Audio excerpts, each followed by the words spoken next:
In the quiet village of St. Mary Mead, a shocking murder shakes the cosy cottages when wealthy Reginald Harrow is poisoned in his locked study. A single knitting needle left as a clue. Miss Jane Marple, with her keen eyes and knitting needles, unravels a web of secret Clara's hidden love, Dr. Baxter's nervous visits, Mr. Tate's angry grudges, and Mrs. Lyle's deadly theft.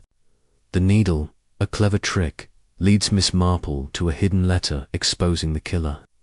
But when anonymous letters stir new trouble, accusing villagers of petty crimes, Miss Marple digs deeper, uncovering a final plot tied to Harrow's past.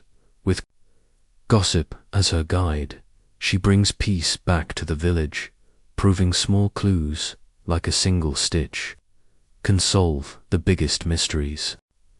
Chapter 1. A Stranger in St. Mary Mead. The village of St. Mary Mead lay quiet under the soft September sun, its little cottages and winding lanes as peaceful as a Sunday morning. Roses climbed the walls of stone houses, and the church spire poked above the trees like a finger pointing to heaven. It was the kind of place where everyone knew everyone else, and secrets didn't stay secret for long. Miss Jane Marple, an old lady with sharp eyes and a sharper mind, sat by her window in her neat parlour, her knitting needles clicking softly. She watched the world go by, noticing everything: the postman's limp, the baker's new apron, the way Mrs. Price's cat sneaked into the vicar's garden. Nothing escaped her. Today, though, something new stirred the village. A big black car, shiny as a beetle, rolled down the main street, kicking up dust. It stopped at Willow Manor, the grand old house at the edge of the village, empty for years, since old Mrs. Hartley passed away. Miss Marple's eyes narrowed. She'd heard whispers about a new owner, a rich man named Reginald Harrow, but nobody knew much about him. That was odd. St. Mary Mead loved its gossip, and a stranger moving in was like a fresh loaf of bread to hungry ducks. Miss Marple set her knitting down and leaned closer to the window. The car's door opened, and a tall man stepped out. He wore a dark suit, too fancy for the village, and his hair was slicked back like a film star's. He glanced around, his face hard and unsmiling, then marched to the manor's gate. Two men in overalls carried boxes from the car, and a woman in a grey dress followed, her head down. That must be the housekeeper, Miss Marple thought. She didn't recognize her, which was strange. Most folks in St. Mary Mead had roots here, deep as the oak trees. Curious, Miss Marple murmured, picking up her needles again. A rich man, a big house, and no chatter about him. That wasn't right. She decided to take a walk later, maybe. Stop by the tea shop. Mrs. Bantry would be there, and she always had something to say. By afternoon, Miss Marple slipped on her best hat, a soft blue one with a tiny feather, and walked to the village square. The tea shop, called the Bluebell, was a cosy spot with lace curtains and the smell of fresh scones. Inside, the tables buzzed with talk. Mrs. Bantry, a plump woman with a loud laugh, waved Miss Marple over. Her husband, Colonel Bantry, sat nearby, reading a newspaper and muttering about cricket scores. "Jane, you've heard about the new man at Willow Manor," Mrs. Bantry said, her eyes wide. She leaned forward, nearly knocking over her teacup. "Reginald Harrow, they say. Rich as anything, but nobody knows where he came from. Isn't that odd?" Miss Marple smiled and sipped her tea. "Very odd. Dolly, what else have you heard?" Mrs. Bantry loved to talk, and she didn't need much prodding. "Well," she said, lowering her voice, "Mrs. Price at the post office says he made his money in London, something about stocks or shipping. But he's not friendly. Didn't even nod to her when he picked up his mail. And Clara, His niece arrived yesterday. Pretty girl, but quiet. Too quiet, if you ask me. Clara, Miss Marple asked, her needles pausing. She hadn't heard about a niece.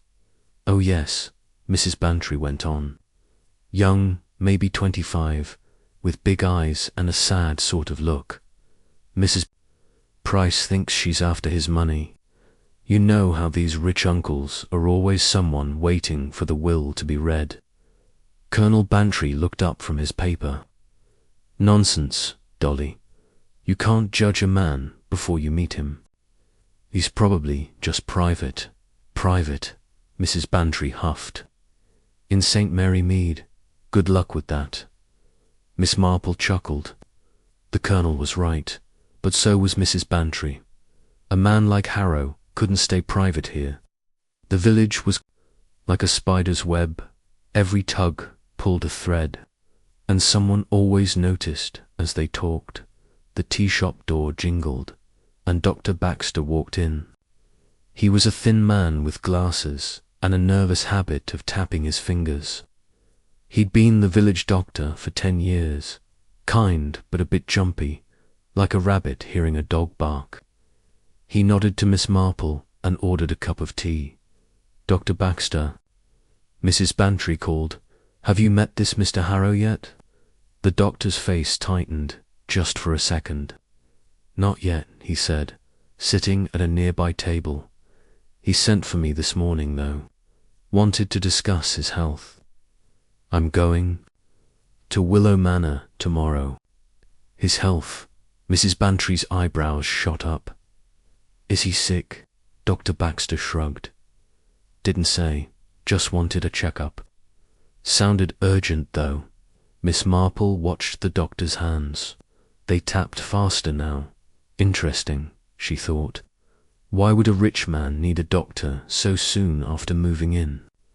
She tucked the thought away, like a bit of yarn saved for later. The door jingled again, and Mrs. Lyle walked in. She was a stout woman with grey hair pulled tight in a bun. Everyone knew her as the best housekeeper in the village, though she'd worked for Mrs. Hartley years ago and hadn't taken a big job since. Rumour had it she'd signed on at Willow Manor. Mrs. Lyle, Mrs. Bantry waved her over. You're working for Mr. Harrow, aren't you? Tell us everything. Mrs. Lyle's mouth tightened. Not much to tell, she said, her voice sharp. He's a private man, keeps to himself. I just clean and cook, same as always. But what's he like? Mrs. Bantry pressed. Is he kind, rude, strange? Mrs. Lyle hesitated. He's particular. Likes things just so, doesn't talk much. She glanced at the clock. I've got to go. He wants dinner early tonight. She hurried out, leaving Mrs. Bantry frowning. Particular, she muttered. That's code for difficult. Mark my words. Miss Marple said nothing, but her mind was busy. A rich man, a quiet niece, a nervous doctor, and a tight-lipped housekeeper, and that big car, those boxes, that locked-up manor. Something wasn't right. She could feel it, like a dropped stitch in a scarf. That evening, Miss Marple sat in her garden, the air cool and sweet with lavender. She thought about Mr. Harrow. Rich men didn't move to St. Mary. Mead for no reason. They came to hide, to rest, or to run from something. Which was it? She remembered a man from years ago, a banker who'd come to the village to escape a scandal. He'd been charming, but his eyes were always watching, like a fox in a henhouse. Harrow sounded different, colder, but maybe the same kind of trouble. Followed him. The next morning, Miss Marple walked to the church. The vicar, Mr. Clement, was tending the roses outside. He was a gentle man, with a bald head and a smile that made everyone feel at ease. Good morning, Miss Marple, he said. Have you heard about our new neighbour? Mr. Harrow, she asked, stopping to admire a red rose. A bit, yes. What do you know? The vicar wiped his hands on his apron. He sent a note, very polite, saying he'd like to attend service this Sunday. Asked if he could meet me. First, I'm going to Willow Manor tomorrow. Miss Marple's eyes twinkled. Tomorrow's a busy day for Mr. Harrow, it seems. Dr. Baxter's visiting too. The vicar nodded. Odd, isn't it? A man moves in and wants to see the doctor and the vicar right away. Makes you wonder. Wonder what? Miss Marple asked, though she already had her own ideas. The vicar shrugged. Oh, you know, new folks always stir things up. Remember, that artist who came last year, painted those awful pictures and left in a huff. Miss Marple smiled. The artist had been a nuisance, but harmless. Mr. Harrow, though she wasn't so sure. I'm sure he's just settling in, she said, but her mind was already turning. Back home. Miss Marple settled into her armchair with a cup of tea. She thought about the knitting needle she'd seen in her mind's eye, the one the gossip hadn't mentioned yet. Maybe it was nothing, but she'd learnt long ago that nothing was ever really nothing. A needle out of place could mean a lot in the right hands. She closed her eyes, picturing Willow Manor, its tall windows and locked doors. Something was brewing there, something dark. The next day, the village buzzed with more talk. Miss Marple stopped by the post office, where Mrs. Price was sorting letters. Morning, Jane, Mrs. Price said, her glasses slipping down her nose. Heard the latest. Mr. Harrow's invited a few folks to dinner tomorrow night. The vicar, Dr. Baxter, and that niece of his, Clara. Even Mr. Tate, that businessman from Chipping Cleghorn. Mr. Tate, Miss Marple asked. She knew of him, a sharp man with a sharp temper, always chasing deals. Yes, Mrs. Price said, leaning over the counter. They say he and Harrow had some business together, but it went sour. Bad blood, maybe. Miss Marple nodded, storing the tidbit away. A dinner party, a doctor, a vicar, a niece, and a rival. And that housekeeper, Mrs. Lyle, who didn't like to talk. It was like a puzzle with too many pieces, but Miss Marple loved puzzles. She thanked Mrs. Price and headed home, her steps light. Despite her age, that afternoon she sat with her knitting again, the needles clicking like a clock ticking down. She thought about Clara, the niece. Mrs. Bantry had called her quiet, sad. Was she scared of her uncle, or was she hiding something? And Dr. Baxter, why was he so nervous? A doctor should be calm, steady. Maybe he knew something about Harrow's health, something he didn't want to share. As the sun set, casting long shadows across her garden, Miss Marple felt a chill. Not from the air, but from that feeling she got when trouble was near. She'd felt it before, years ago, when a young girl went missing and turned up dead in a ditch. That case had started with a small thing to a lost button, overlooked by everyone but her. Maybe this knitting needle, if it was real, was like that button. A tiny clue to a big truth. She stood and walked to a window, looking toward Willow Manor. Its chimneys rose against the pink sky, silent and still. Tomorrow night was the dinner party. Something told her it would change everything. She didn't know how, but she trusted her instincts. They'd never failed her. The village slept, but Miss Marple didn't. Her mind spun, weaving threads of gossip and glances into a pattern only she could see. A stranger had come to St. Mary Mead, and with him came secrets. She'd find them, out one way or another. All it took was one hint, one little stitch, to unravel the whole thing. Chapter 2. The Fatal Evening. The sun dipped low over St. Mary Mead, painting the sky with streaks of pink and gold. Willow Manor stood tall at the edge of the village, its stone walls glowing in the evening light. Inside, the air buzzed with the promise of something grand. Reginald Harrow, the new owner, had invited a small group to dinner, and the village was alive with chatter about it. Miss Jane Marple, dressed in her best black dress and a laced shawl, walked up the manor's gravel path. She'd been surprised to get an invitation, but not too surprised. Strangers in St. Mary Mead often wanted to meet her, thinking she was just a sweet old lady. They didn't know her sharp eyes missed nothing. The manor's front door was heavy, oak, carved with vines. Mrs. Lyle, the housekeeper, opened it, her face tight as a drum. "Good evening, Miss Marple," she said, her voice flat. "Mr. Harrow's in the drawing room." "Thank you, Mrs. Lyle," Miss Marple said, smiling. She noticed the housekeeper's hands, red and rough from work, gripping the door a bit too hard, tired or nervous. Miss Marple wondered, stepping inside. The hall was grand, with polished wood floors and a chandelier that sparkled like stars. A staircase curved up to the shadows, and portraits of stern-looking people lined the walls. Miss Marple followed Mrs. Lyle to the drawing room, where voices hummed. The room was warm, with a fire crackling in the hearth. A long table was set for dinner, its white cloth gleaming under candlelight.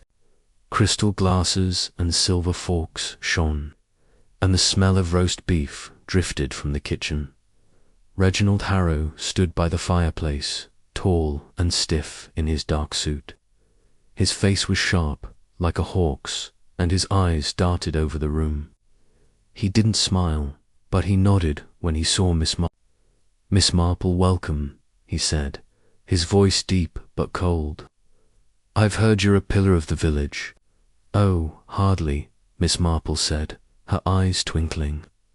"Just an old lady who likes to knit and listen." She sat in a plush chair, her small handbag on her lap, and watched the others.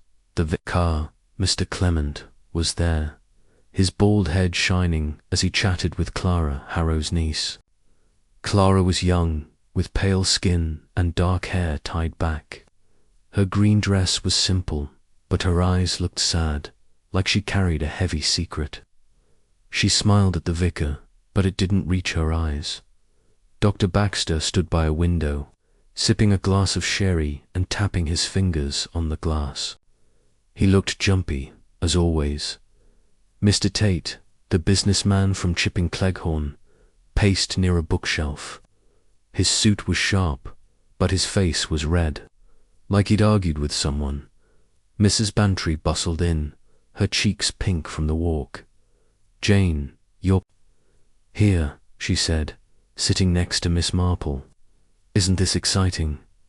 A proper dinner party, just like in the old days." "Very exciting," Miss Marple said, but her eyes were on Harrow. He was talking to Mr. Tate now, his voice low and sharp. Mr. Tate's hands clenched, and Miss Marple caught a word debt. Interesting, she thought. Business gone bad, perhaps. Mrs. Lyle announced dinner, and everyone moved to the table. Harrow sat at the head, with Clara on his right and the vicar on his left. Dr. Baxter sat next to Clara, then Mr. Tate, Miss Marple, and Mrs. Bantry. The table was a circle of light in the dim room, and the candles flickered, casting shadows on the walls. Soup came first, a rich tomato one, served by Mrs. Lyle. She moved like a shadow, quiet and quick, her eyes on the floor. The talk was light at first: weather, the church fete, the new road to Chipping Cleghorn. But Miss Marple noticed things. Clara barely touched her soup, her spoon trembling. Dr. Baxter kept glancing at Harrow, his fingers tapping the table. Mr. Tate ate fast, like he wanted to leave, and Harrow was too still, like a man waiting for something bad. "Mr. Harrow," the vicar said, breaking the quiet, "you must come to service this Sunday. St. Mary Mead's church is small, but we're proud of it." Harrow nodded, sipping his wine. "I'll try, Mr. Clement. I'm a busy man, though. Business doesn't stop, even in a village." Mr. Tate snorted, then covered it with a cough. Miss Marple's eyes flicked to him. Bad blood, indeed, she thought. Mrs. Bantry, never one to miss a chance, leaned forward. "What kind of business?" "Mr. Harrow, stocks, shipping. We're all curious." Harrow's mouth twitched, not quite a smile. "A bit of everything," he said. "I buy and sell. Companies, mostly. It's not exciting to talk about."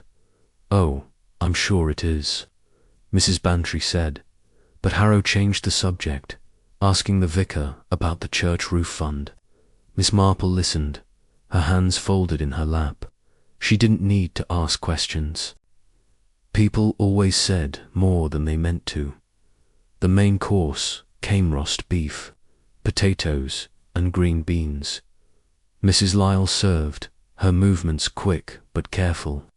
Miss Marple watched her pour wine for Harrow from a crystal decanter. The wine was dark, like blood, and Harrow drank deeply. Clara's eyes followed the glass, then dropped to her plate. Dr. Baxter pushed his food around, eating little.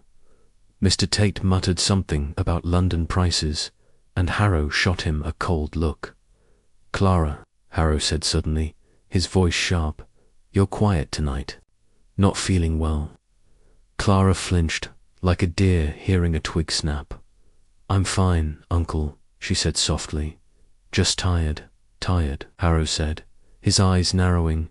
"You've done nothing all day. Young people should have more energy." The table went quiet. The vicar cleared his throat, and Mrs. Bantry jumped in with a story about her garden, but the air felt heavy. Miss Marple watched Clara's hands twist her napkin. She's scared, Miss Marple thought, of him or something else. After dinner, Harrow stood. "I have some papers to review," he said. "Please, enjoy dessert in the drawing room. Mrs. Lyle will bring coffee." He walked to a door at the end of the room, which led to his study, and closed it behind him. The lock clicked. Mrs. Lyle brought out a tray of apple tarts and coffee. The group moved to the drawing room, where the fire still burned. Miss Marple sat by a small table, her eyes on the study door. Something felt wrong, like a storm waiting to break. She sipped her coffee, watching Clara pour cream with shaky hands. Dr. Baxter stood by the window again, staring outside. Mr. Tate sat heavily in an armchair, muttering about being kept late. The vicar and Mrs. Bantry chatted about the church, fate, but even their voices sounded tight. Then came a thud, like a book falling. It came from the study. Miss Marple's head turned. Clara froze, her cup halfway to her mouth. Dr. Baxter's eyes widened. Mr. Tate stood, frowning. "What was that?" he said. The vicar laughed nervously. "Probably just Harrow dropping something. Old houses make noises." But Miss Marple didn't think so. She stood, her shawl slipping to the chair. "Perhaps we should check," she said, her voice calm but firm. Mr. Tate strode to the study door and knocked. "Harrow, you all right?" No answer. He knocked again, harder. Silence. Mrs. Lyle appeared, her face pale. "He locks the door," she said. "Always does when he's working." "Break it down," Mr. Tate said, his voice rough. Dr. Baxter hesitated, then nodded. The vicar looked worried but said nothing. Mr. Tate and Dr. Baxter pushed against the door. It creaked, then gave way with a crack. Inside, the study was dark, lit only by a desk lamp. Reginald Harrow lay slumped over his desk, his face grey. A glass of wine sat beside him, half empty. Papers were scattered, and a single knitting needle lay under a chair, its silver tip glinting in the lamplight. Dr. Baxter rushed forward, checking. Harrow's pulse. He's dead, he said, his voice shaking. No pulse. He's gone.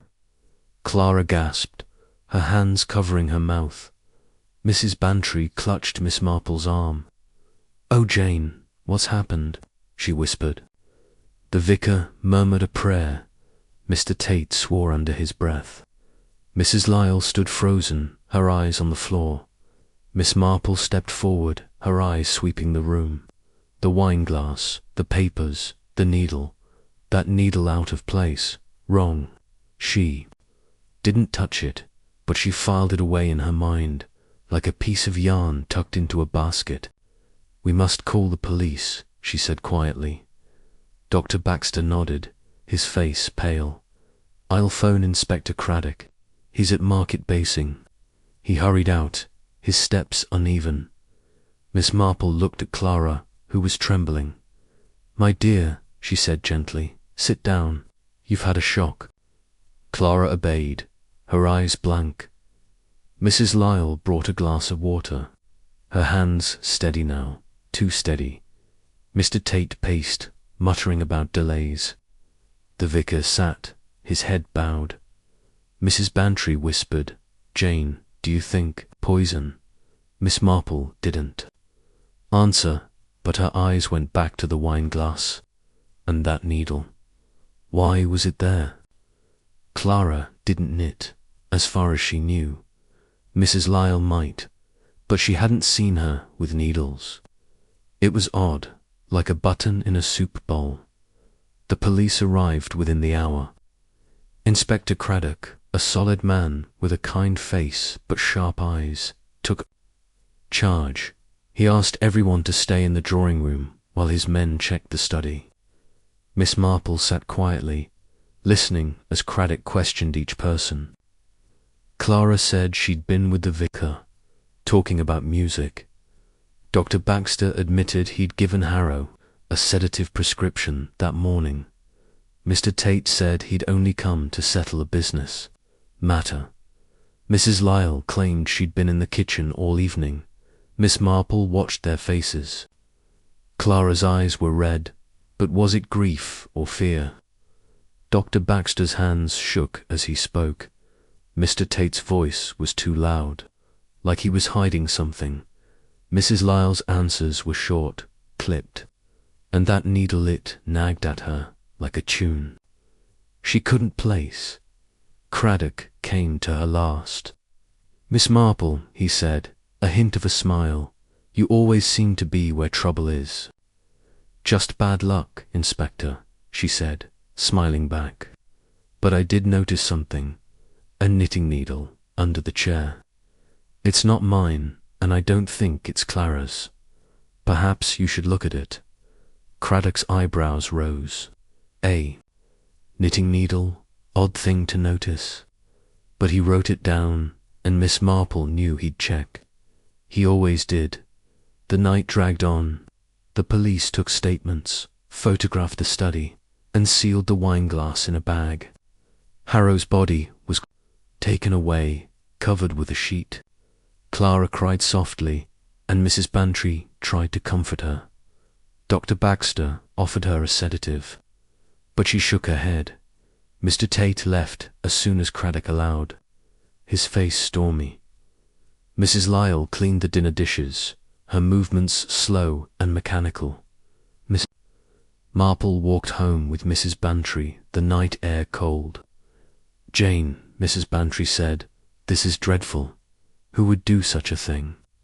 "Someone in that room," Miss Marple said softly, "or someone who knew his habits. The wine, the locked door, it was planned."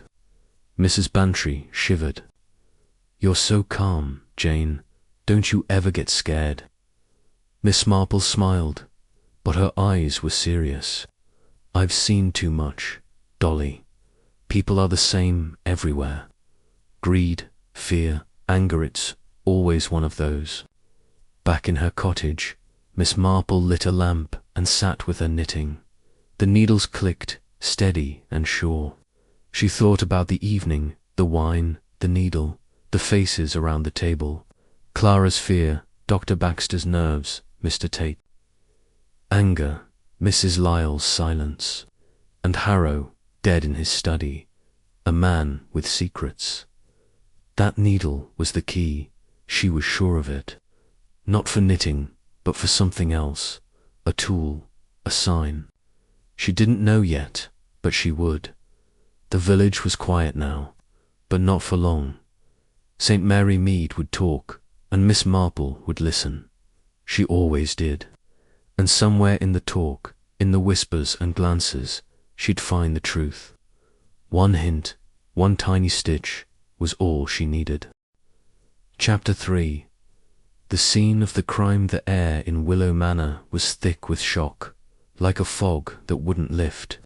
Reginald Harrow's body had been taken away, covered with a white sheet, but the study where he died felt heavy, as if his shadow still lingered.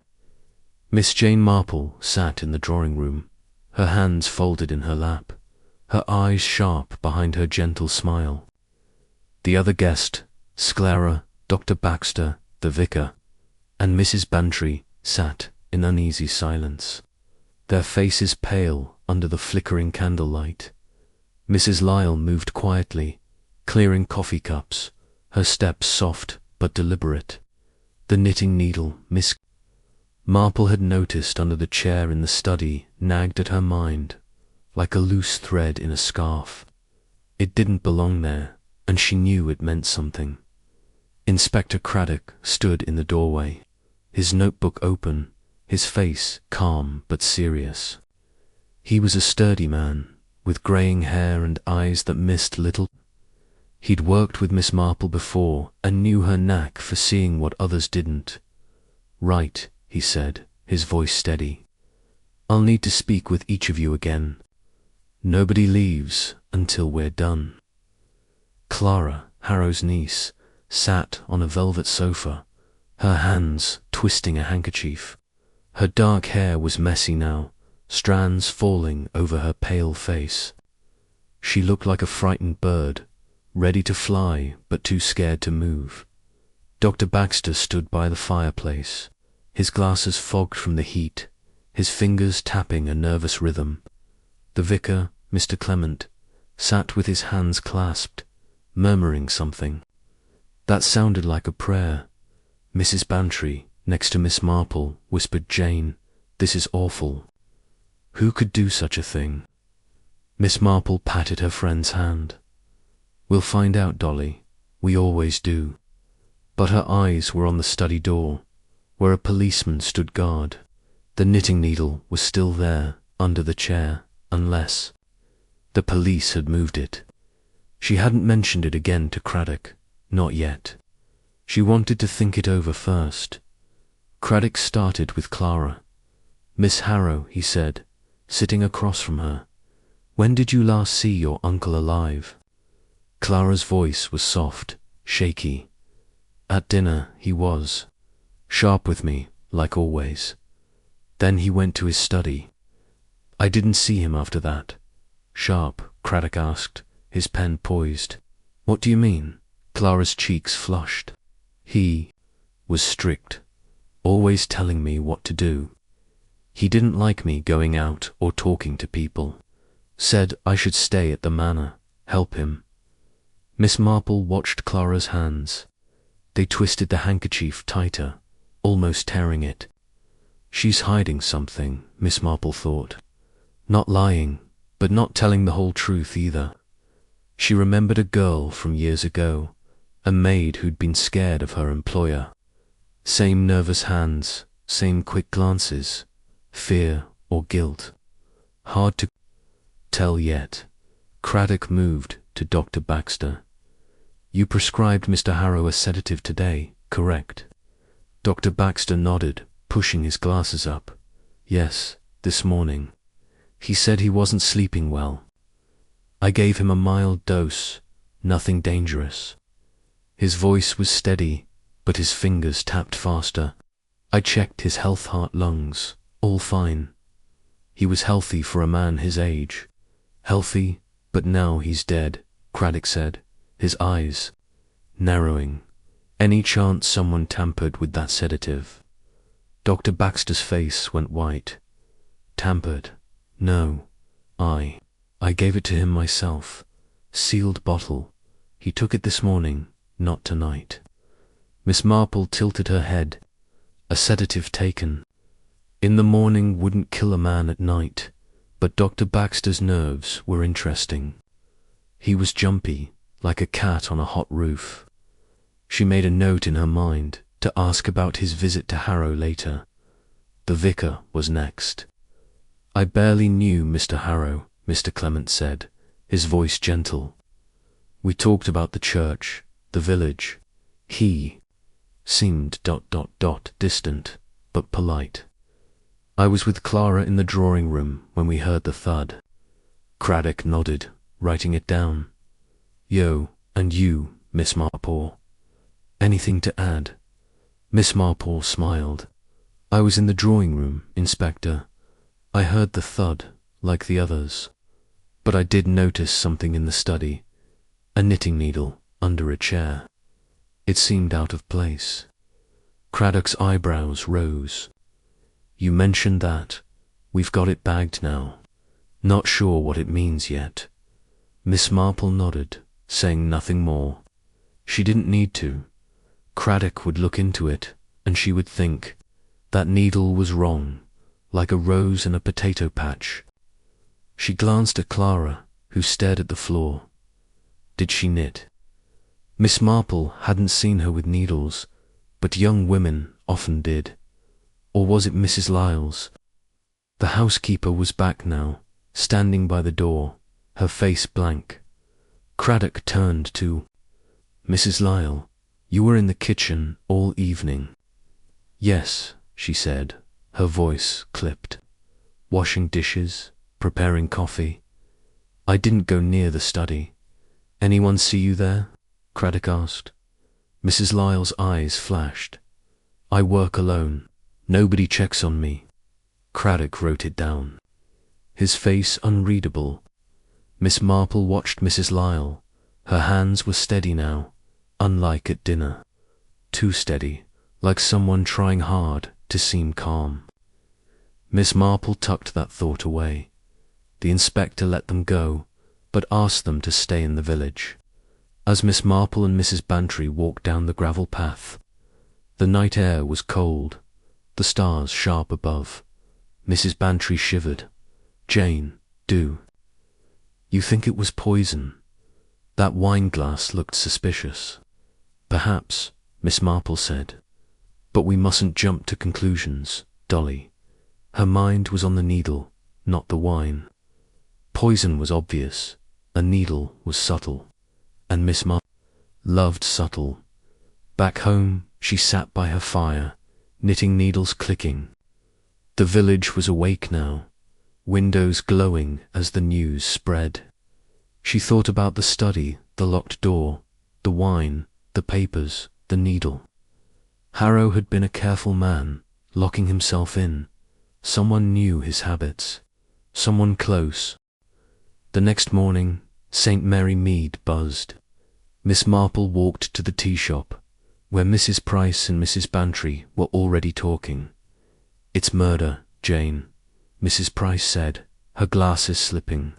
Poison, they say. The police are testing the wine. Miss Marple nodded, sipping her tea. Any word on that needle? Mrs. Price frowned. Needle. Oh, you mean the one they found? Mrs. Lyle says it's not hers. Clara says the same. Nobody knows where it came from. Miss Marple's eyes twinkled. Nobody's needle, yet there it was. She remembered a case years ago, lost earring that pointed to a thief.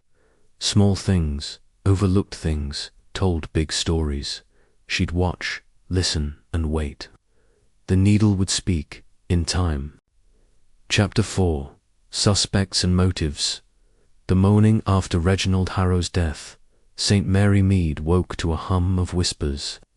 The news of murder spread like wildfire, from the post office to the baker's shop, each villager adding their own bit of spice. To the tale, Miss Jane Marple sat in her small parlour, her knitting needles clicking softly, her mind as busy as the sparrows outside her window. The knitting needle found in Harrow's study nagged at her, a tiny puzzle piece that didn't fit. She knew it held the key to the truth, but how?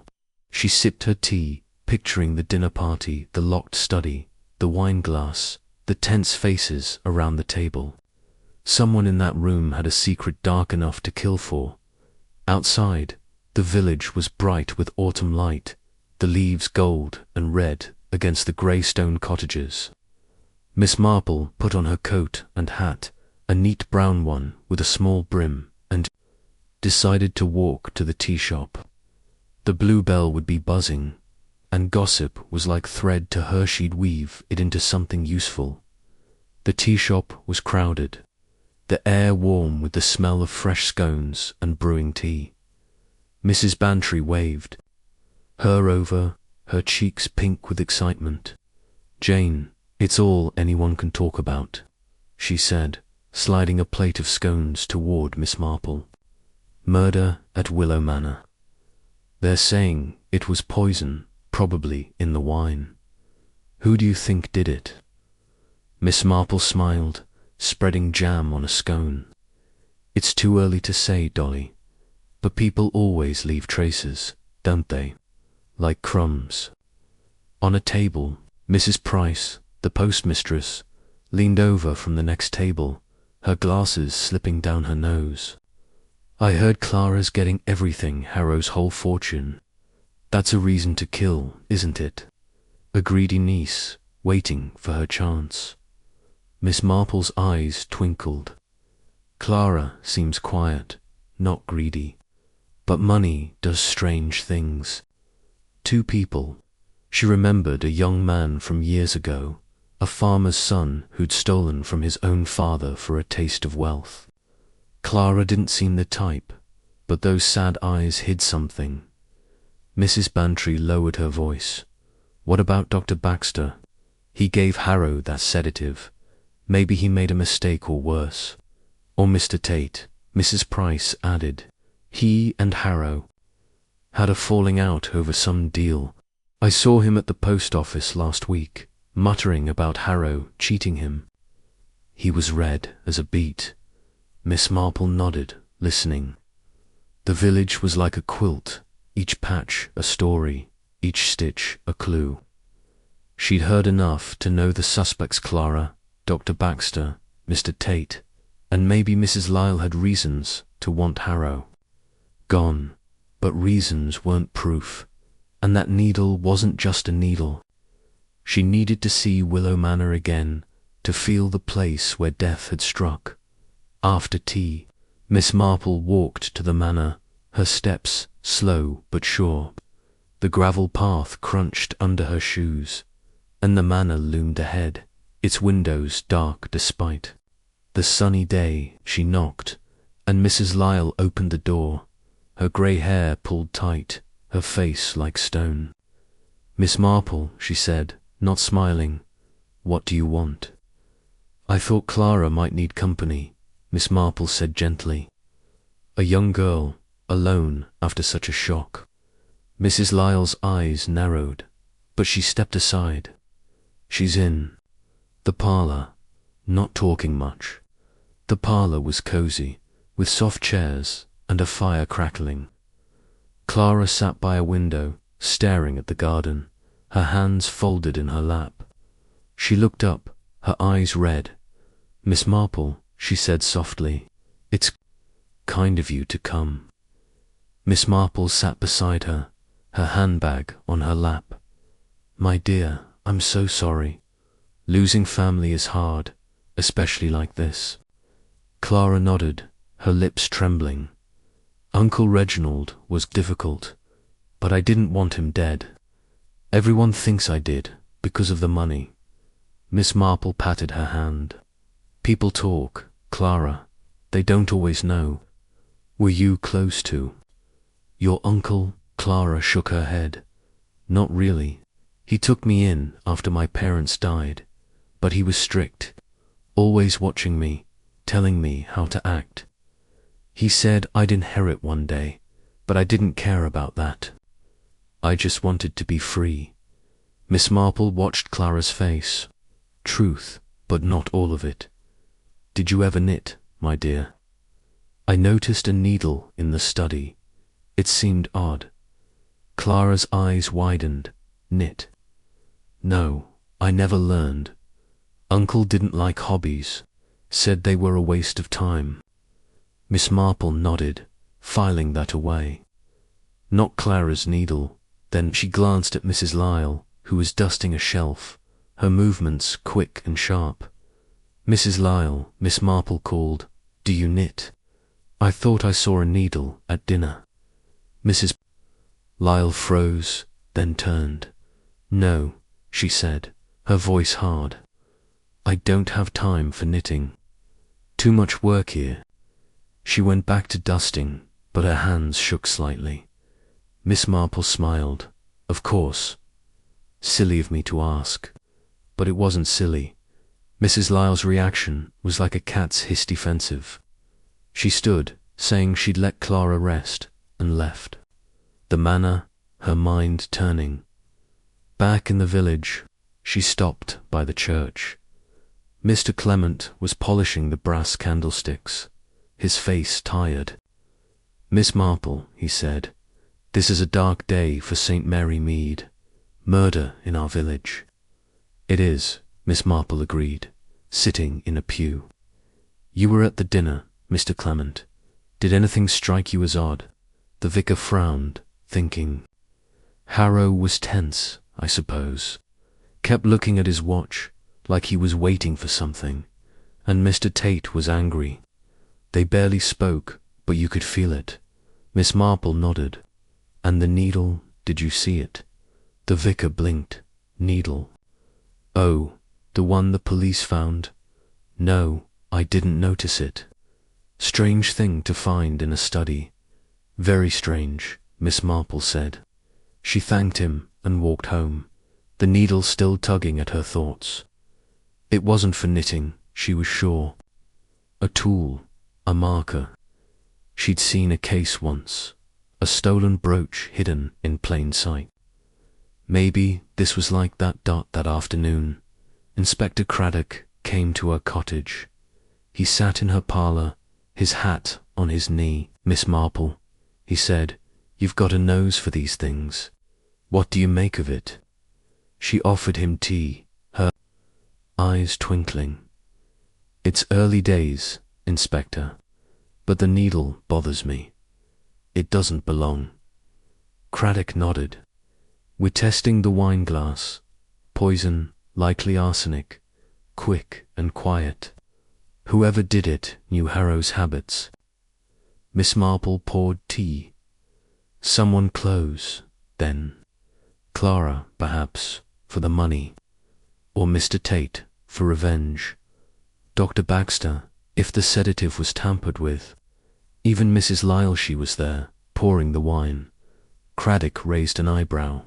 "You don't miss much, do you? We're checking them all. Clara's inheritance is big, millions. Tate's got a history with Harrow, bad deals. Baxter's sedative is clean, so far. Mrs. Lyle, she's hard to read." Miss Marple nodded. "People are like books, Inspector. You just need to find the right page." Craddock smiled, standing. "I'll keep you posted, and I'll look into that needle." As he left, Miss Marple sat back, her knitting needles clicking. The suspects were clear. Now Clara, Dr. Baxter, Mr. Tate, Mrs. Lyle, each had a reason, a thread to pull. Clara's fear, Baxter's nerves, Tate's anger, Lyle's silence, and that needle glinting in her mind like a star in the dark. she'd find its place, and with it, the killer. Chapter 5. Village Whispers. The sun hung low over St. Mary Mead, casting long shadows across the cobblestone lanes. The village was alive with talk, each whisper about Reginald Harrow's murder, adding a new twist to the tale. Miss Jane Marple sat in her garden, a cup of tea cooling on the table beside her, her knitting needles clicking like a quiet clock. The knitting needle found in Harrow's study was still on her mind, sharp and out of place, like a thorn in a rosebush. She knew. It held a secret, but secrets took time to unravel, and St. Mary Mead was the perfect place to start. Gossip, she'd learned long ago, was like a map if you knew how to read it. It led you somewhere. Miss Marple tucked her knitting into a basket and put on her coat, a soft grey one that matched the autumn sky. She'd head to the post office. First, then the tea shop. The village women would be there, their tongues wagging like dogs' tails. She smiled to herself. People thought gossip was idle, but to her it was gold dust. Payday the post office smelled of ink and paper, and Mrs. Price stood behind the counter, her glasses perched on her nose. She looked up as the bell jingled. "Miss Marple, you're early today. Heard the news, I suppose, about Mr. Harrow?" "Yes," Miss Marple said, adjusting her hat. "Terrible business." Mrs. Price leaned forward, her voice low. "They're saying it was poison. Arsenic, maybe. And Clara, that niece of his, she get millions now. Makes you think, doesn't it?" Miss Marple nodded, her eyes on the stack of letters Mrs. Price was sorting. "Money does make people wonder. What have you heard about Clara?" Mrs. Price's eyes gleamed. "She's a quiet one, but I saw her arguing with Harrow last week, right outside. She was red-faced, shouting about wanting to leave. He grabbed her arm, told her to behave. Not a kind man, that Harrow." Miss Marple's mind clicked. Clara had mentioned Harrow's strictness, but shouting in public, that was bold for a shy girl. "Did anyone else see this?" she asked. "Oh, half the village," Mrs. Price said. The baker, Mr. Jones, was sweeping his step. Said Clara looked ready to cry. And Mr. Tate was there too, watching from his car. He didn't look happy either. "Mr. Tate?" Miss Marple asked, though she knew who he was. "The businessman, with a grudge against Harrow.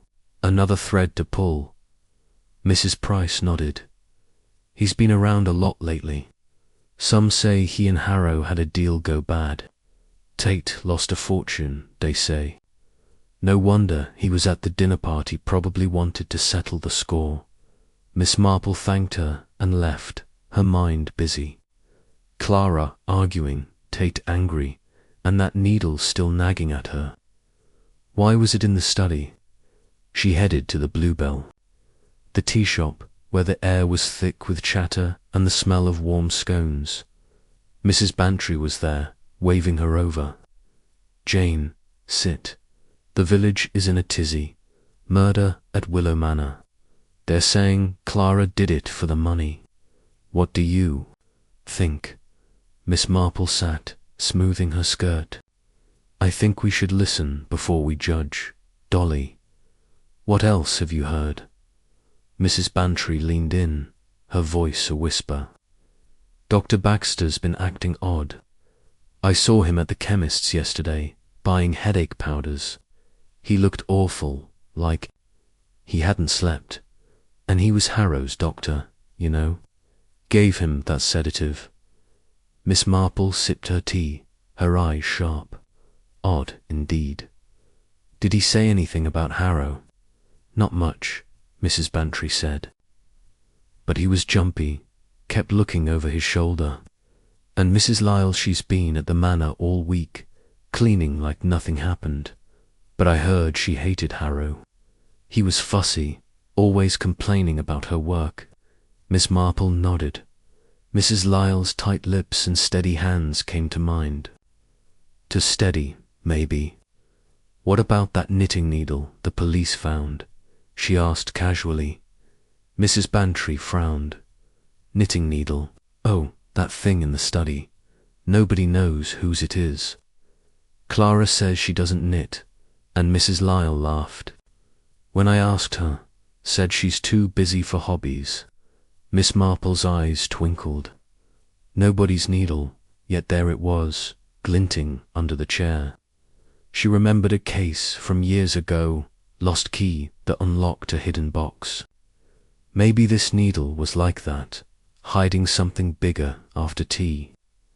Miss Marple walked to the church to see Mr. Clement. He was in the garden, pruning roses, his face tired. Miss Marple, he said, this murder's shaken us all, poor Clarucci's.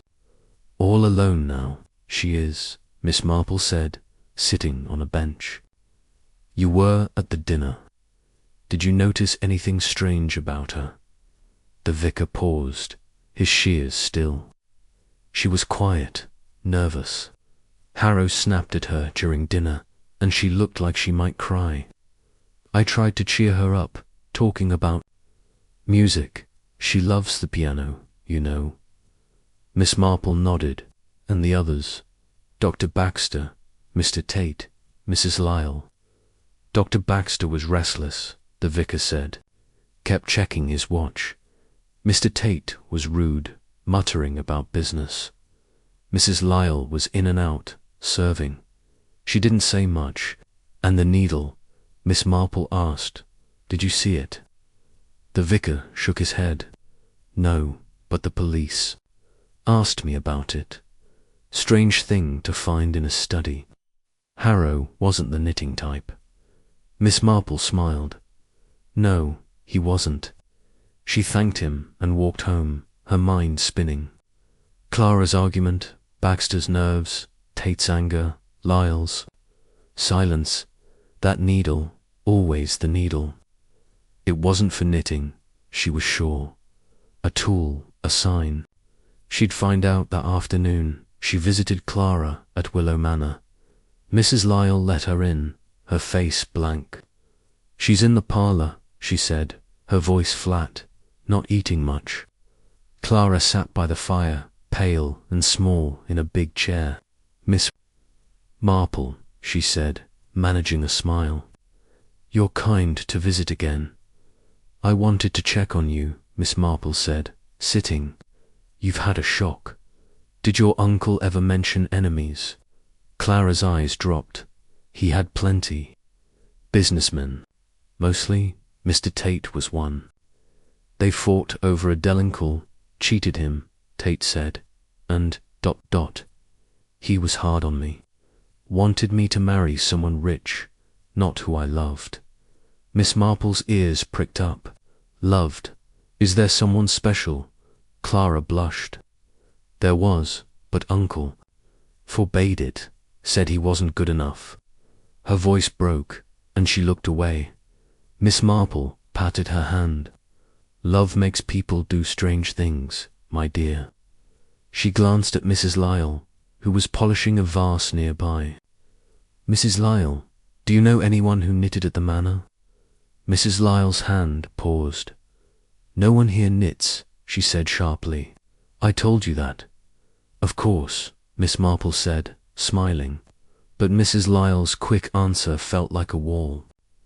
She left soon after, her mind full of Threads Clara's secret love, Tate's grudge, Baxter's nerves, Lyle's defensiveness, and that needle. Back home, Miss Marple sat with her knitting, the needles clicking. The village whispers were loud, but they weren't enough. She needed more, something solid, like that needle. It wasn't Clara's, wasn't Lyle's.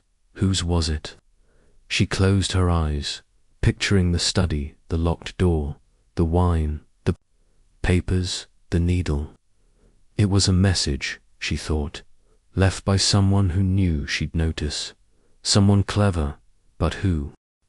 Chapter 6. The knitting circle, the afternoon sun spilled golden light over St. Mary Mead, warming the cobblestone paths and the roses climbing cottage walls. Miss Jane Marple sat in her parlour, her knitting needles clicking like a soft heartbeat.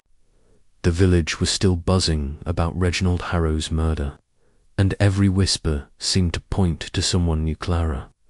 Dr. Baxter, Mr. Tate, or Mrs. Lyle.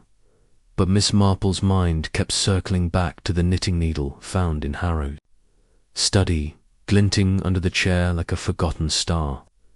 It wasn't just a needle, she was sure. It was a clue, a thread to pull, and she'd tugged until the whole truth unravelled.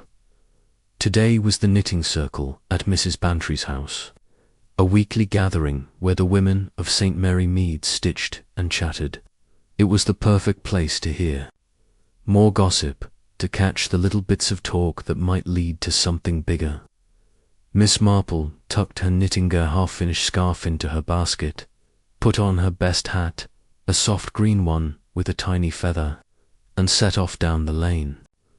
The air smelled of fallen leaves and fresh bread from the baker's shop, and the village felt cosy, even with a murder hanging over it. Mrs. Bantry's cottage was warm and bright, with lace curtains and a fire crackling in the hearth. The knitting circle was small but lively. Mrs. Bantry, of course, with her quick laugh. Miss Hartnell, a sharp-tongued spinster who missed nothing. Mrs. Price from the post office, her glasses always slipping. And young Ellen, the vicar's maid, who came to learn knitting but stayed for the stories. They sat in a circle, needles flashing, their voices a soft hum of chatter. "Jane, you're here," Mrs. Bantry said, waving her to a chair. "We were just talking about poor Mr. Harrow. Poison, they say. Can you believe it?" Miss Marple smiled, settling in. "It's a shock, Dolly. What have you all heard?" Miss Hartnell's needles paused, her eyes narrow. "That niece, Clarushi's the one. She gets all his money, millions. I saw her in the village last week, looking sneaky. Bet she slipped something in his wine." Mrs. Price shook her head. "I don't know. Clara's quiet, not the killing type. But Dr. Baxter, he's been odd. I saw him at the chemist's, buying more than just headache powders. Looked nervous, like he was hiding something." Miss Marple's needles clicked steadily. "Dr. Baxter did give Mr. Harrow a sedative, but he says it was safe. What do you think, Ellen?" Ellen, barely 20, blushed. "I don't know, miss. But the vicar says Dr. Baxter was at the manor a lot lately, more than usual for a checkup." Miss Marple nodded, her mind filing that away. Dr. Baxter. Nervous and visiting often. Interesting. She thought of the needle again, its silver tip sharp in her memory.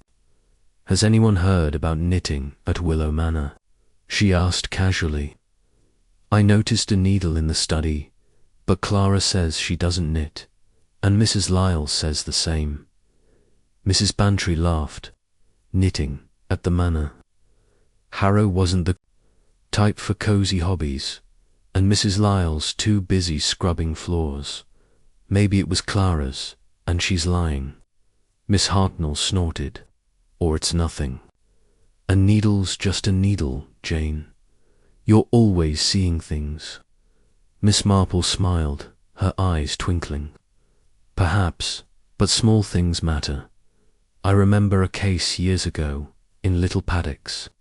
A hairpin, dropped by accident, led to a thief. It was in the wrong place, you see, just like this needle."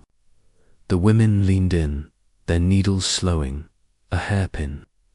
Mrs. Price asked, "What happened?" Miss Marple's voice was soft, but her words pulled them in. "A young woman, a maid, stole jewellery from her employer. She dropped a hairpin in the safe's lock, trying to open it. Nobody noticed but me. It wasn't her hairpin, she'd borrowed it, but it told the truth. Small things do, if you look. Mrs. Bantry shivered. You think that needle's like that, a clue? Maybe, Miss Marple said, her needle's clicking again.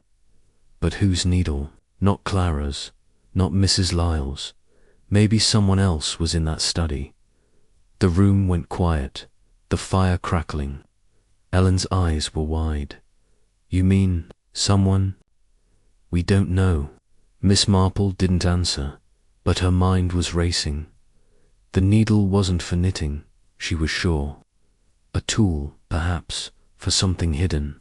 She remembered Harrow's studied the locked door, the papers, the wineglass. Maybe the needle opened something, like a secret drawer. She'd have to look again. The talk turned to Mr. Tate, the businessman. Miss Hartnell's voice was sharp. He's a nasty one. I heard he lost everything because of Harrow. Some deal in London. Harrow cheated him, took his money. Tate was at the inn yesterday, drinking and muttering about revenge. Mrs. Price nodded. I saw him too. He posted a letter, looked angry, said something about getting even. Makes you wonder. Miss Marple's needles paused. Tate's. Anger was loud, too loud. People who shouted about revenge rarely acted on it. They wanted others to know. A real killer was quieter, like a shadow. Still, she'd keep an eye on him. After the knitting circle, Miss Marple walked to the inn, hoping to catch Mr. Tate. The inn was old, with low beams and the smell of ale. Mr. Tate sat in a corner, his face red, a glass in his hand. He looked up as she approached, his eyes hard. Miss Marple, he said, his voice rough. What do you want? Just a word, she said, sitting. I'm sorry about Mr. Harrow. I heard you two had business together. Tate's jaw tightened. Business? He ruined me. Cheated me out of a deal worth thousands. Said he'd pay me back, but he lied. Now he's dead, and I'm still broke. Miss Marple nodded, her face kind but her eyes sharp. That must be hard. Were you at the manor? Often enough, Tate said, sipping his drink. Tried to get my money. He laughed me off. If you're thinking I killed him, I didn't. But I'm not crying over him. Miss Marple thanked him and left, her mind turning. Tate's anger was real, but was it enough to kill? She thought of the needle again. Not his, surely he wasn't. The type, but someone had left it, someone clever. Back home, she sat by her fire, knitting. The village whispers were clear Clara's inheritance, Baxter's nerves, Tate's grudge, Lyle's silence. And that needle, always the needle. She closed her eyes, picturing the study. The needle wasn't for knitting, but for something else, a lock, a trap. She'd seen a case once, a hidden box opened with a pin. Maybe this was like that. She'd visit the manor again, talk to Clara, watch Mrs. Lyle. The truth was close, hiding in plain sight, like that needle under the chair. Chapter 7. A second tragedy. The village of St. Mary Mead lay under a grey sky, the air heavy with the promise of rain. It had been 3 days since Reginald Harrow's murder, and the whispers of poison and betrayal still hung over the cobblestone lanes like mist. Miss Jane Marple sat in her cosy parlour, her knitting needles clicking softly, her mind as sharp as the silver needle found in Harrow's study. That needle was a puzzle piece, out of place in a locked room, and she knew it held the key to the killer's identity. But puzzles took time, and Miss Marple was patient. She sipped her tea, picturing the dinner party, Clara's trembling hands, Dr. Baxter's nervous taps, Mr. Tate's angry mutters, Mrs. Lyle's tight lips. Someone in that room had slipped poison into Harrow's wine, and the needle was their mistake. Today, Miss Marple planned to visit the village square. The shops and tea rooms were alive with talk, and gossip was her best tool. She put on her coat, a warm brown one, and a hat with a small brim, then stepped out into the chilly morning. The leaves crunched under her feet, and the smell of woods drifted from chimneys. St. Mary Mead looked peaceful, but she could feel the tension like a thread pulled too tight at the post office. Mrs. Price was sorting letters, her glasses slipping as usual. Miss Marple, she called, waving her over. Have you heard? They're still testing that wine glass. Arsenic, they think. And Clarushi's been crying all day, locked up in that manor. Miss Marple nodded, her eyes on the counter. Poor girl, losing an uncle is hard, especially like this. Any news about Mrs. Lyle? Mrs. Price leaned closer, her voice low. She's been strange, Jane, quiet, even for her. I saw her yesterday, buying candles at the shop. Looked like she hadn't slept, and she snapped at Mr. Jones when he asked about Harrow. Miss Marple's mind clicked. Mrs. Lyle, always so controlled, snapping, that was new. And Mr. Tate?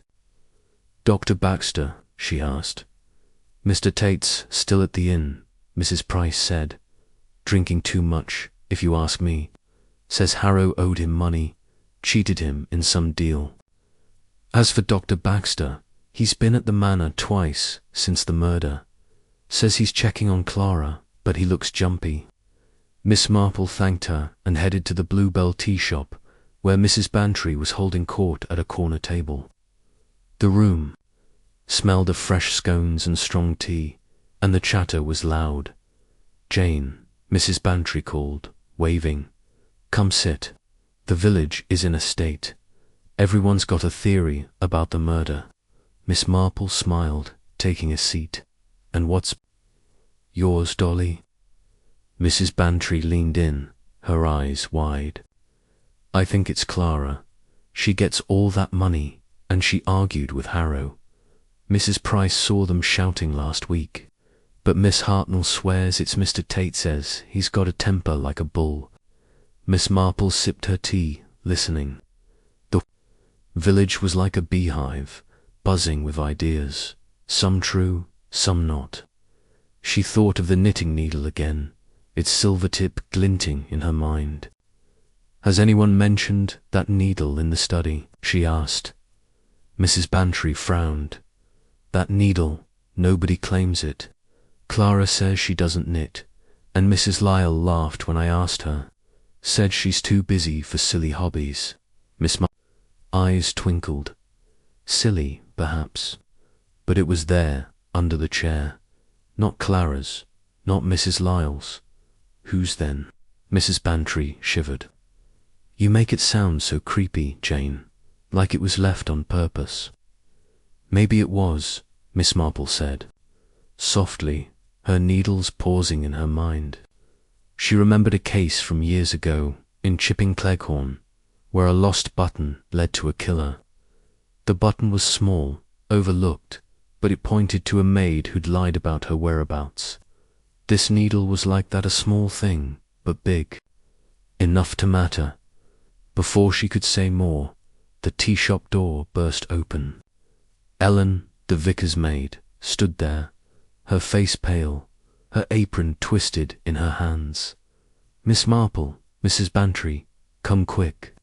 It's Mrs. Lyle, she's been attacked at the manor. The room went silent, then erupted in gasps. Miss Marple stood, her heart quickening but her face calm, attacked. Is she hurt? She's alive, Ellen said, breathless. But she's shaken. The police are there. They're saying someone tried to kill her. Mrs. Bantry grabbed her coat. Jane, we have to go. Another attack. This is madness. Miss Marple followed her steps, steady despite the urgency.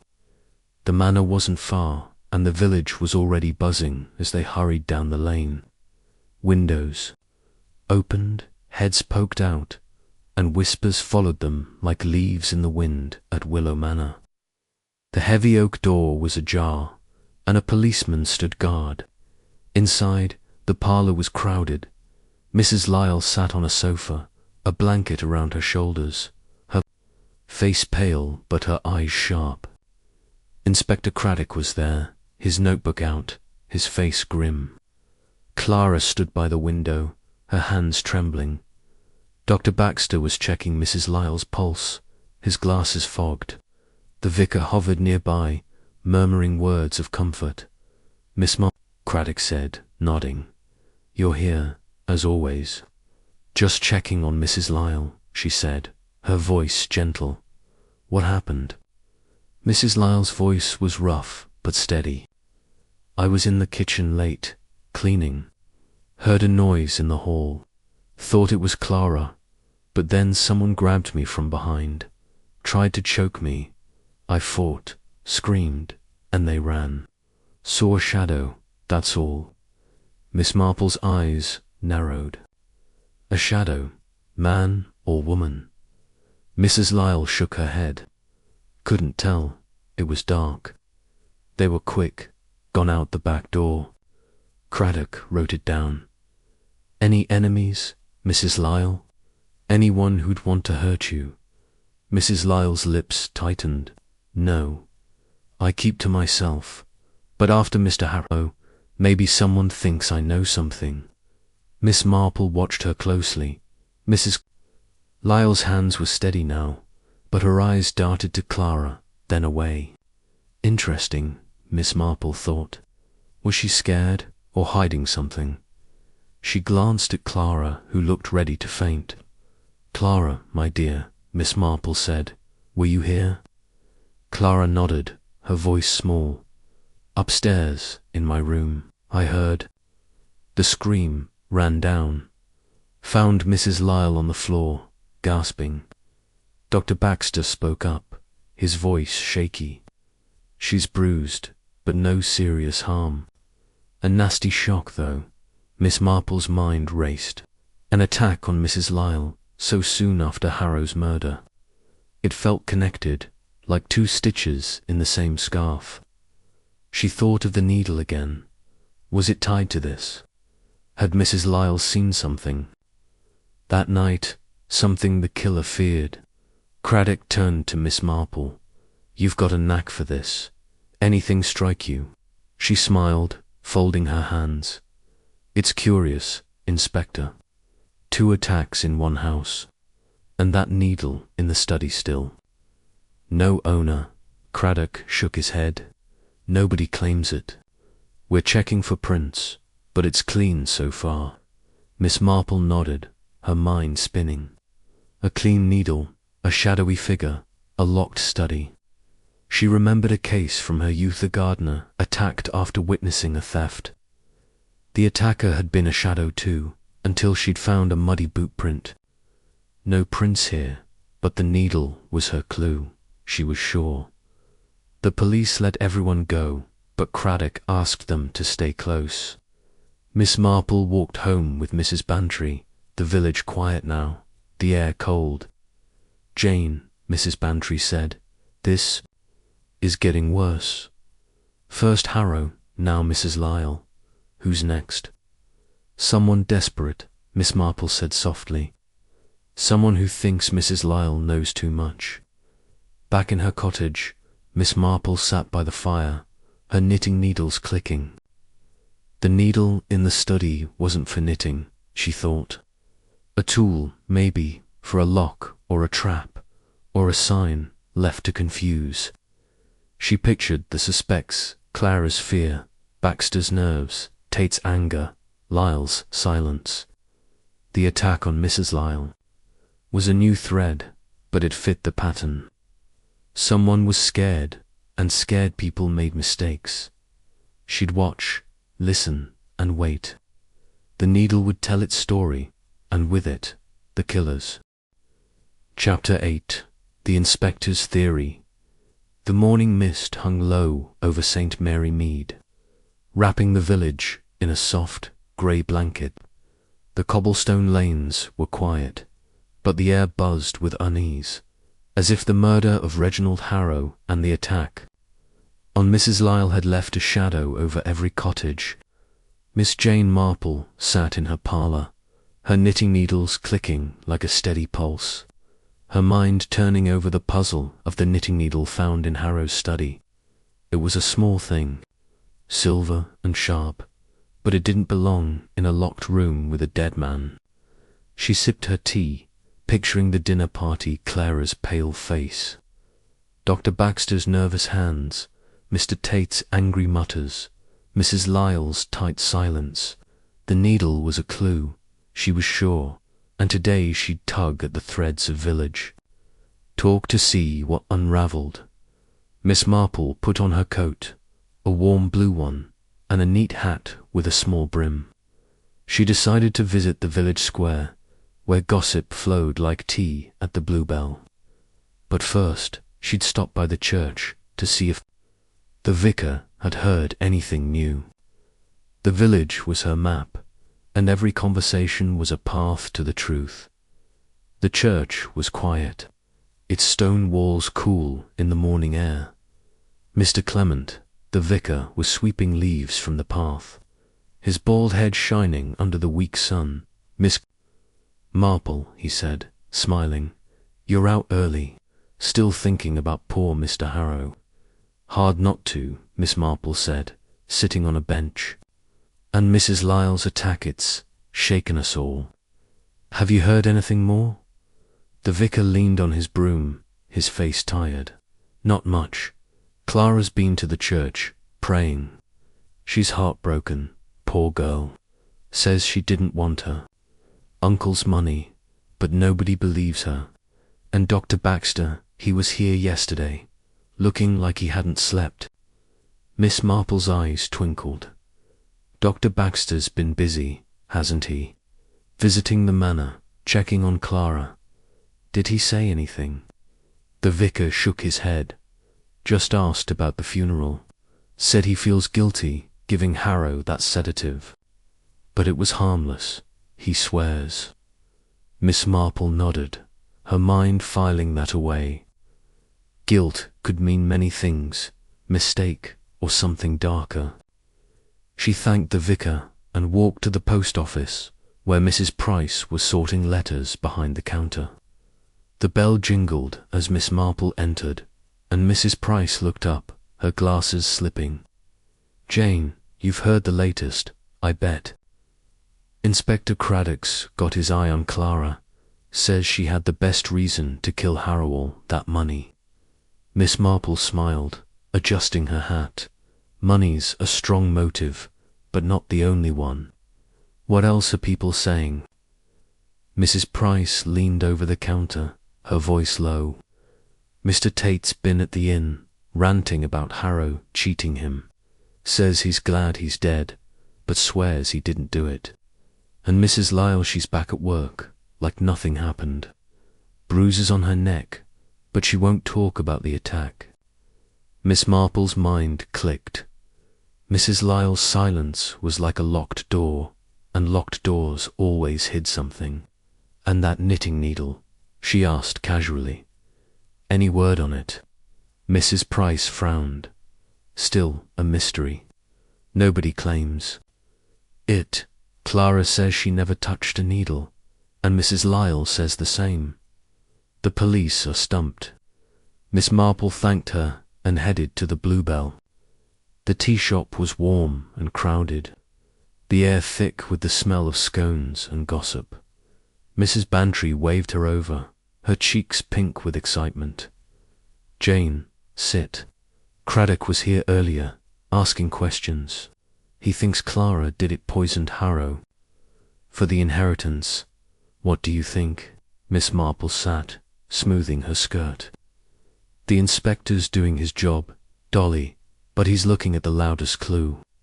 Money shouts, but sometimes the quiet clues whisper the truth."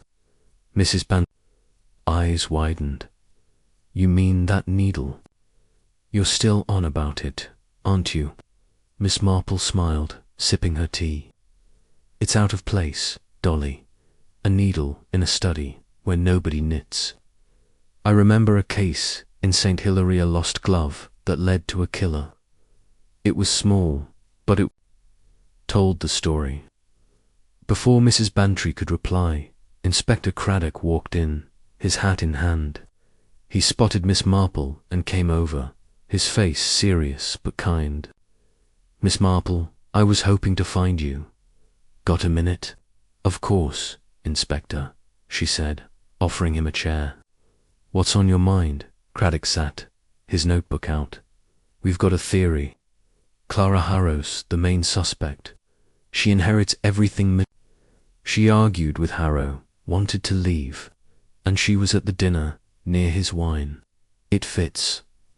Miss Marple's needles paused in her mind. It does look neat, Inspector. But Clara's hands shook at dinner, and she barely touched her food. Fear, not guilt, I think. Have you checked the needle? Craddock nodded. No prints, clean as a whistle. Doesn't mean much yet. Could be nothing, or everything, Miss Marple said softly. Small things often are. What about the others? Mr. Tate, Dr. Baxter, Mrs. Lyle. Craddock sighed. Tate's got a motive. Harrow cheated him in a deal. He's loud about it, but no proof he was near the wine. Baxter's sedative was clean, no poison. Mrs. Lyle's attack makes her a victim. Not a suspect, but we're watching her. Miss Marple nodded, her eyes sharp. Mrs. Lyle's attack is odd, don't you think? So soon after the murder. Maybe she saw something, or someone thinks she did. Craddock's eyebrows rose. You think it's connected? Everything's connected, Inspector, Miss Marple said. Like stitches in a scarf. Pull one, and the rest follows. Craddock smiled, standing. I'll keep that in mind. If you hear anything, let me know. As he left, Mrs. Bantry whispered Jane. You're brilliant. Craddock's smart, but he's missing something, isn't he? Miss Marple didn't answer, but her mind was busy. Clara was an easy suspect, too easy. The needle wasn't hers, she was sure. She thought of Dr. Baxter's nerves, Tate's anger, Lyle's silence, and the attack on Mrs. Lyle. Why, now? She decided to visit the manor again, to see Clara and watch Mrs. Lyle. At Willow Manor. Mrs. Lyle opened the door, her face pale, a scarf hiding the bruises on her neck. Miss Marple, she said, her voice flat. Clara's in the parlour. Clara sat by the fire, her hands folded, her eyes red. Miss Marple, she said, everyone thinks I killed him. I didn't. I hated how he controlled me, but I WOULDN, single quotes, T. Miss Marple patted her hand. I believe you, my dear. But you must tell the truth. Was there someone you loved, someone Harrow didn't like? Clara's cheeks flushed. Yes, a boy in London. Uncle said he was no good, forbade me to see him. I wrote him letters, but Uncle found out. Miss Marple nodded. A secret, love another thread, and knitting. Did you ever try it? Clara shook her head. No, Uncle thought it was silly. Mrs. Lyle doesn't knit either. Miss Marple glanced at Mrs. Lyle, who was dusting nearby. Mrs. Lyle, you're sure you don't knit? That needle in the study is so curious. Mrs. Lyle's hand froze. I told you, I don't, she snapped. No time for it. Miss Marple smiled, but her eyes were sharp. Mrs. Lyle's anger was like a door slamming shut. She left soon after, her mind spinning. The needle wasn't Clara's, wasn't Lyle's. Maybe it wasn't for knitting at all. A tool, a key, a trick. She'd seen a case once, a hairpin used to pick a lock. Maybe this needle was like that. Back home, Miss Marple sat by her fire knitting. The village was talking, Craddock was pointing at Clara, but the needle told a different story. She pictured the study, the locked door, the wine, the papers, the needle. Someone had left it, someone clever. Clara's fear, Baxter's guilt, Tate's rage, Lyle's attack, they were all stitches in the same pattern.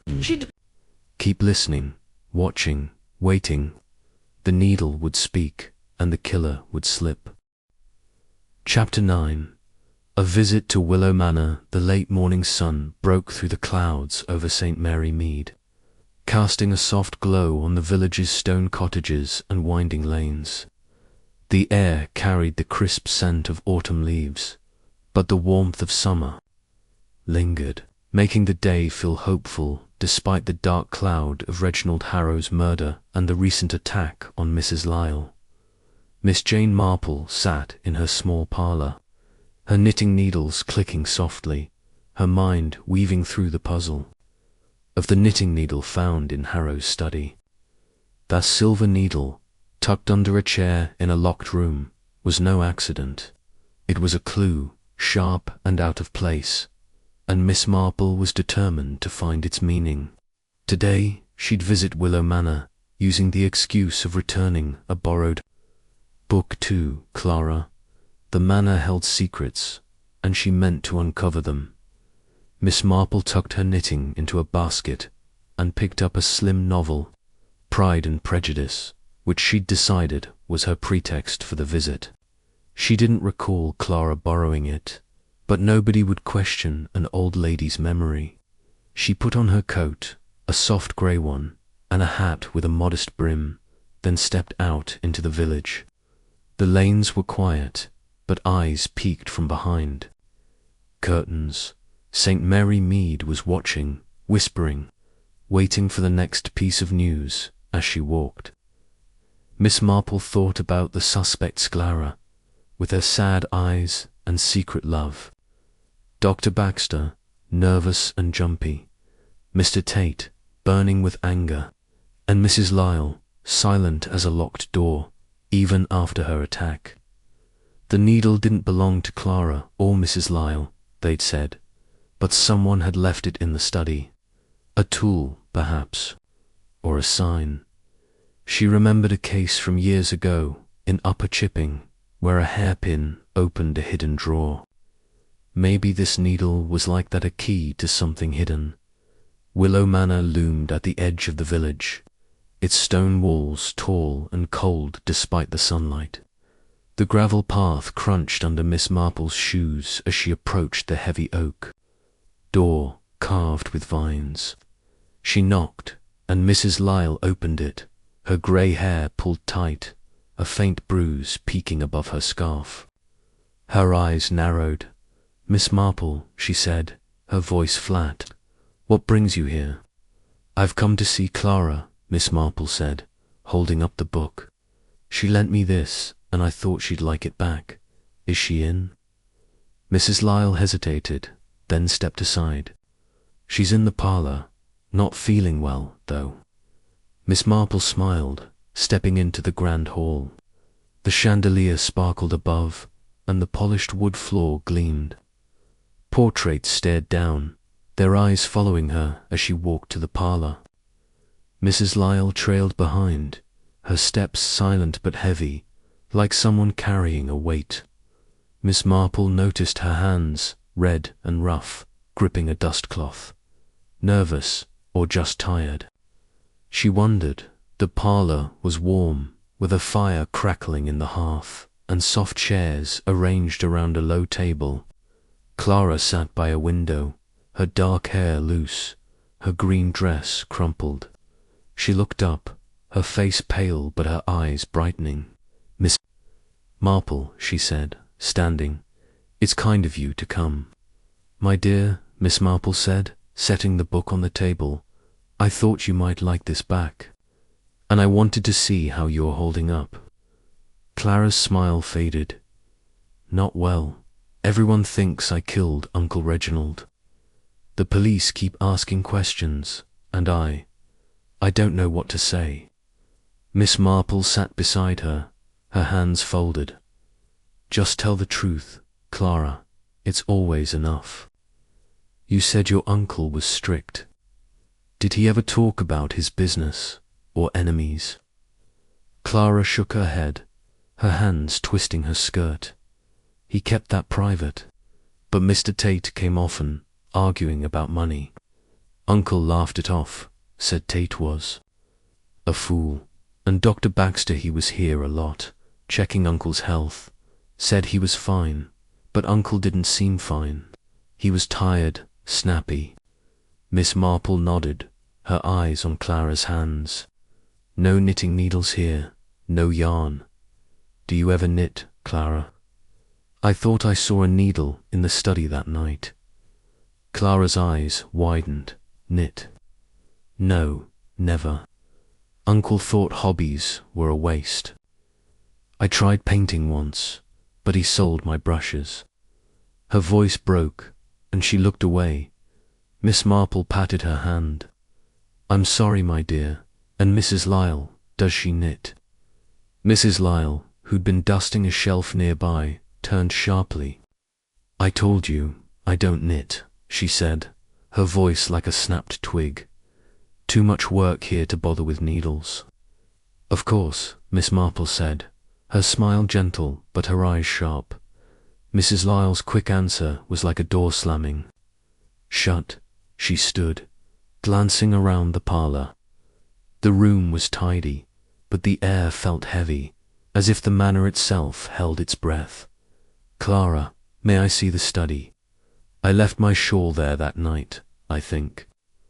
Clara hesitated, then nodded. It's locked, but Mrs. Lyle has the key. Mrs. Lyle's face tightened, but she pulled a key from her apron and led the way. The study door creaked open, revealing a dark room with heavy curtains and a large desk. The wine glass was gone, taken by the police, but the chair where the needle had been still stood in the corner. Miss Marple stepped inside, her eyes sweeping the room. The desk was polished oak, with drawers and a locked box. Bookshelves lined the walls, and a rug covered the floor. She bent down, pretending to look for her shawl, her gaze on the spot where the needle had been. No shawl here, Mrs. Lyle said, her voice sharp. The police cleared everything. Miss Marple straightened, smiling. Silly me. I must have left it elsewhere. But her eyes lingered on the desk. The needle had been under the chair, near the desk. Was it used to open something, a drawer, a box? She'd seen a case once, a letter opener that unlocked a secret compartment. Maybe this needle was like that back in the parlour. Miss Marple chatted with Clara about the village, keeping her tone light. But she watched Mrs. Lyle, who moved from shelf to shelf, dusting with quick, angry strokes. Something about her felt wrong, like a stitch out of place. As Miss Marple left, she noticed a small table in the hall, with a vase and a single knitting needle, not silver, but wood. Odd, she thought. Mrs. Lyle said she didn't knit. Outside, the village was stirring. Miss Marple walked to the Bluebell, where Mrs. Bantry and Mrs. Price were sipping tea. Jane, Mrs. Bantry called. You've been to the manor, haven't you? Any news? Miss Marple sat, smoothing her skirt. Clara's frightened, poor girl, and Mrs. Lyle's on edge. Did you know she doesn't knit? Mrs. Price nodded. She told me the same. But I saw a knitting bag in the manor kitchen once. When I delivered a parcel, thought it was hers. Miss Marple's eyes twinkled. A knitting bag. Interesting. She thought of the wooden needle in the hall. Was Mrs. Lyle lying, or was someone else knitting at the manor? The talk turned to Dr. Baxter and Mr. Tate. Mrs. Bantry leaned in. Dr. Baxter's been at the manor. Again, checking on Clara. But he's so jumpy, Jane. And Mr. Tate, he's still at the inn, saying Harrow ruined him. I heard he wrote a letter, threatening Harrow. Miss Marple nodded, filing it away. The needle, the lies, the threats, they were all threads in the same scarf. She'd visit Inspector Craddock next, to see what he'd found. At the police station, Craddock was at his desk, papers scattered. "Miss Marple," he said, smiling. "You're here with more ideas, I bet." "Just checking in," she said. Sitting. "You still think Clara's your suspect?" Craddock nodded. "She's got the motive millions, and she was near the wine. But that needle bothers me. No prints, no owner. What do you make of it?" Miss Marple's eyes twinkled. "It's not for knitting, Inspector. Maybe it's a tool for a lock or a box. Have you checked the desk?" Craddock's eyebrows rose. "We looked, but I'll look again." "You think it's important? Small things often are," she said. "Like a button in a soup bowl." Craddock smiled, writing it down. "Your trouble, Miss Marple, but I'll check the desk." Back home, Miss Marple sat by her fire, knitting. The needle in the study wasn't Clara's, wasn't Lyle's. The wooden needle in the hall, was it a trick? She pictured the study desk, drawers, box. The needle was the key, she was sure. Clara's fear, Baxter's nerves, Tate's rage. Lyle's lies, they were all part of it. The manor held the answer, and she'd find it, one stitch at a time. Chapter 10. The business rival. The autumn chill settled over St. Mary Mead, turning the village lanes into paths of rustling leaves and soft shadows.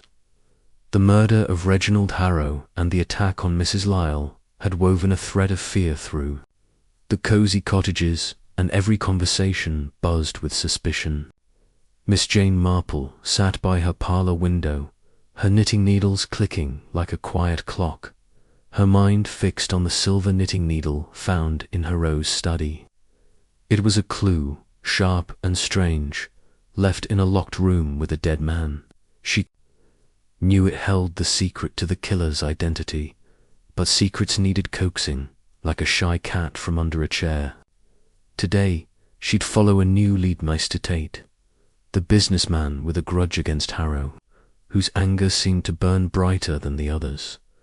Miss Marple tucked her knitting into a basket and put on her coat, a warm brown one, and a neat hat, with a small feather. The village was alive with chatter, and she'd start at the inn where Mr. Tate was staying. Gossip had it he'd lost a fortune to Harrow in a bad deal, and his loud threats made him a suspect worth watching.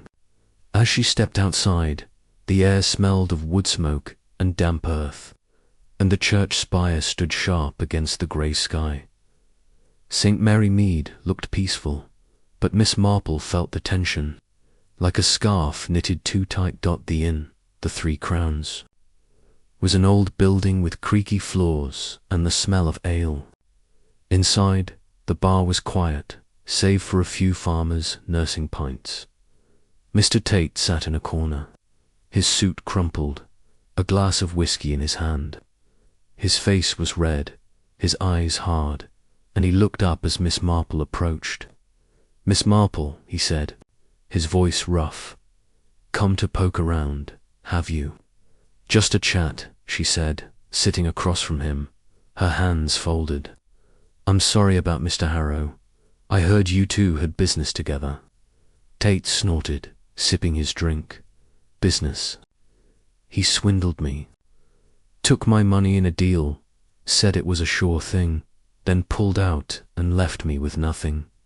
Thousands gone. He laughed when I asked for it back." Miss Marple's eyes twinkled. "That must have been hard. Did you see him often at the manor?" "Enough," Tate said, his jaw tight. "Went there last month, tried to get my money. He said I was a fool, told me to leave. If you're thinking I killed him, I didn't. But I'm not mourning." Miss Marple nodded, watching his hands. They gripped the glass, knuckles white. Anger, yes, but was it enough to poison a man? She thought of the knitting needle, glinting, under the study chair, not Tate's. Surely he wasn't the type for delicate tools. "Did you notice anything odd that night?" she asked. "A knitting needle, perhaps, in the study?" Tate frowned. "Knitting needle? What are you on about? I didn't see anything like that. Sounds like women's nonsense." Miss Marple smiled, unperturbed. "Just curious. Small things can matter." She thanked him and left, her mind turning. Tate's anger was loud, too loud, like a dog barking to scare off fear. A real killer was quieter, she thought, at the Bluebell tea shop. The air was warm with the scent of scones and tea. Mrs. Bantry waved her over, her cheeks pink with excitement. "Jane, you've been to the inn, haven't you? What did Tate say?" "Everyone's talking about him now." Miss Marple sat, smoothing her skirt. "He's angry, Dolly, but that's no surprise." "What's the village saying?" Mrs. Price, at the next table, leaned in, her glasses slipping. "Big news, Jane. They found a letter at the manor, in Harrow's desk. Not the police. Mind you, Mrs. Lyle found it, tucked in a book. It's from Tate, threatening Harrow. Said he'd make him pay if he didn't settle the debt." Miss Marple's needles paused in her mind. A threatening letter. That was new. "Was it signed?" she asked. Mrs. Price nodded. "Tate's name, clear as day. But here's the thing, Mr. Jones, the baker, says he saw Tate writing something at the inn, and it looked forged, like he was copying Harrow's handwriting. Makes you wonder, doesn't it?" Miss Marple's eyes twinkled. A forged document that changed things. She remembered a case in Lower Barton where a forged will led to a killer. A letter could be a trick, a distraction, or proof of guilt. "And the knitting needle?" she asked. "Any word on that?" Mrs. Bantry shook her head. "Still a mystery. Clara swears she doesn't knit, and Mrs. Lyle says the same. The police don't know what to make of it." Miss Marple sipped her tea, thinking. The needle wasn't for knitting, she was sure. A tool, maybe, for a lock or a hidden drawer. The forged letter pointed to Tate, but it felt too neat, like a stitch sewn too quickly. She needed to see the manor again, to check the desk where the needle was found. That afternoon, Miss Marple walked to Willow Manor, carrying a small basket of apples as an excuse to visit Clara. Mrs. Lyle opened the door, her face pale, the bruise on her neck faded but visible. "Miss Marple," she said, her voice sharp. "Clara's resting." "Just a quick visit," Miss Marple said, holding up the basket. "These are for her." "May I come in?" Mrs. Lyle hesitated, then stepped aside. The manor's hall was dim, the chandelier unlit, and the air felt heavy. Miss Marple glanced at the small table in the hall, where she'd seen the wooden knitting needle last time. It was gone. Odd, she thought. Mrs. Lyle led her to the parlour, where Clara sat by the fire, her hands folded, her eyes red. "Miss Marple," Clara said, managing a smile. "You're so kind. Apples." "A little gift," Miss Marple said, setting the basket down. "How are you, my dear? The village is full of talk." Clara's face fell. "They all think I killed Uncle because of the money. I didn't, I swear." Miss Marple patted her hand. "I believe you, but you must tell me everything. Did Mr. Tate ever visit your uncle here?" Clara nodded, a few times. They argued, always about money. Uncle said Tate was a bad businessman, always losing. Last week, Tate came, shouting. I heard him say he'd make Uncle pay. Miss Marple's mind clicked. The threatening letter Clara story matched it, but was it too perfect? And knitting. Clara, I keep thinking about that needle in the study. Did you ever see one here? Clara shook her head. No, I told you, I don't knit. Neither does Mrs. Lyle. It's so strange. Miss Marple glanced at Mrs. Lyle, who was dusting a shelf, her movements quick. Mrs. Lyle, you're sure you don't knit? I thought I saw a needle in the hall last time. Mrs. Lyle's hand froze, her eyes flashing. I don't knit, she snapped. You're mistaken. Miss Marple smiled, but her mind was racing. The wooden needle was gone, and Mrs. Lyle was defensive again. She stood, saying she'd check the study for her shawl, though she knew it wasn't there. Mrs. Lyle unlocked the study door, her face tight. The room was as Miss Marple remembered: desk, chair, bookshelves, rug. The spot where the silver needle had been was empty, but she studied the desk. Its drawers were locked, but there was a small keyhole, just the size a needle might fit. No shawl, Mrs. Lyle said, her voice sharp. The police took everything. Of course, Miss Marple said, her eyes lingering on the desk. A needle as a key. She'd seen it before, in a case with a hidden box. She left the manor, her mind spinning. At the police station, Inspector Craddock was sorting papers. Miss Marple, he said, smiling. You've heard about the letter, I suppose? Yes, she said, sitting. Mr. Tate's threat. But a forged letter, perhaps. Craddock's eyebrows rose. You're sharp. We're checking it. The handwriting's odd, like someone tried to copy Harrow's. Tate denies writing it, but he's got motive. And the needle? Miss Marple asked. Any news? Craddock shook his head. No prints, no owner. But I checked the desk, like you said. Found a locked box, but no key. Maybe that needle's involved. Miss Marple's eyes twinkled. Small things, Inspector, they tell. Big stories. Back home, she sat by her fire, knitting. The letter pointed to Tate, but the needle pointed elsewhere. Clara's fear, Baxter's nerves, Lyle's lies, Tate's forged letter, they were all threads. The needle was the key, maybe to a box, maybe to the truth. She'd keep watching, listening, waiting. The killer would slip, and she'd be ready. Chapter 11. The doctor's secret.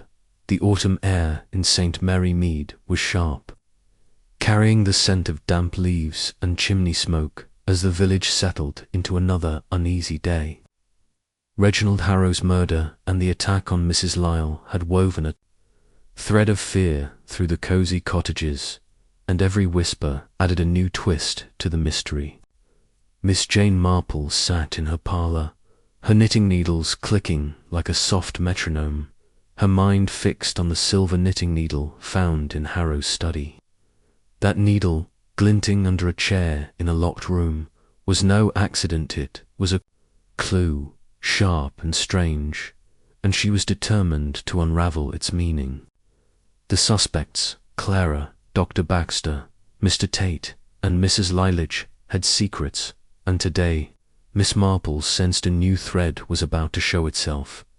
She tucked her knitting into a basket and put on her coat, a warm grey one, and a neat hat with a small brim.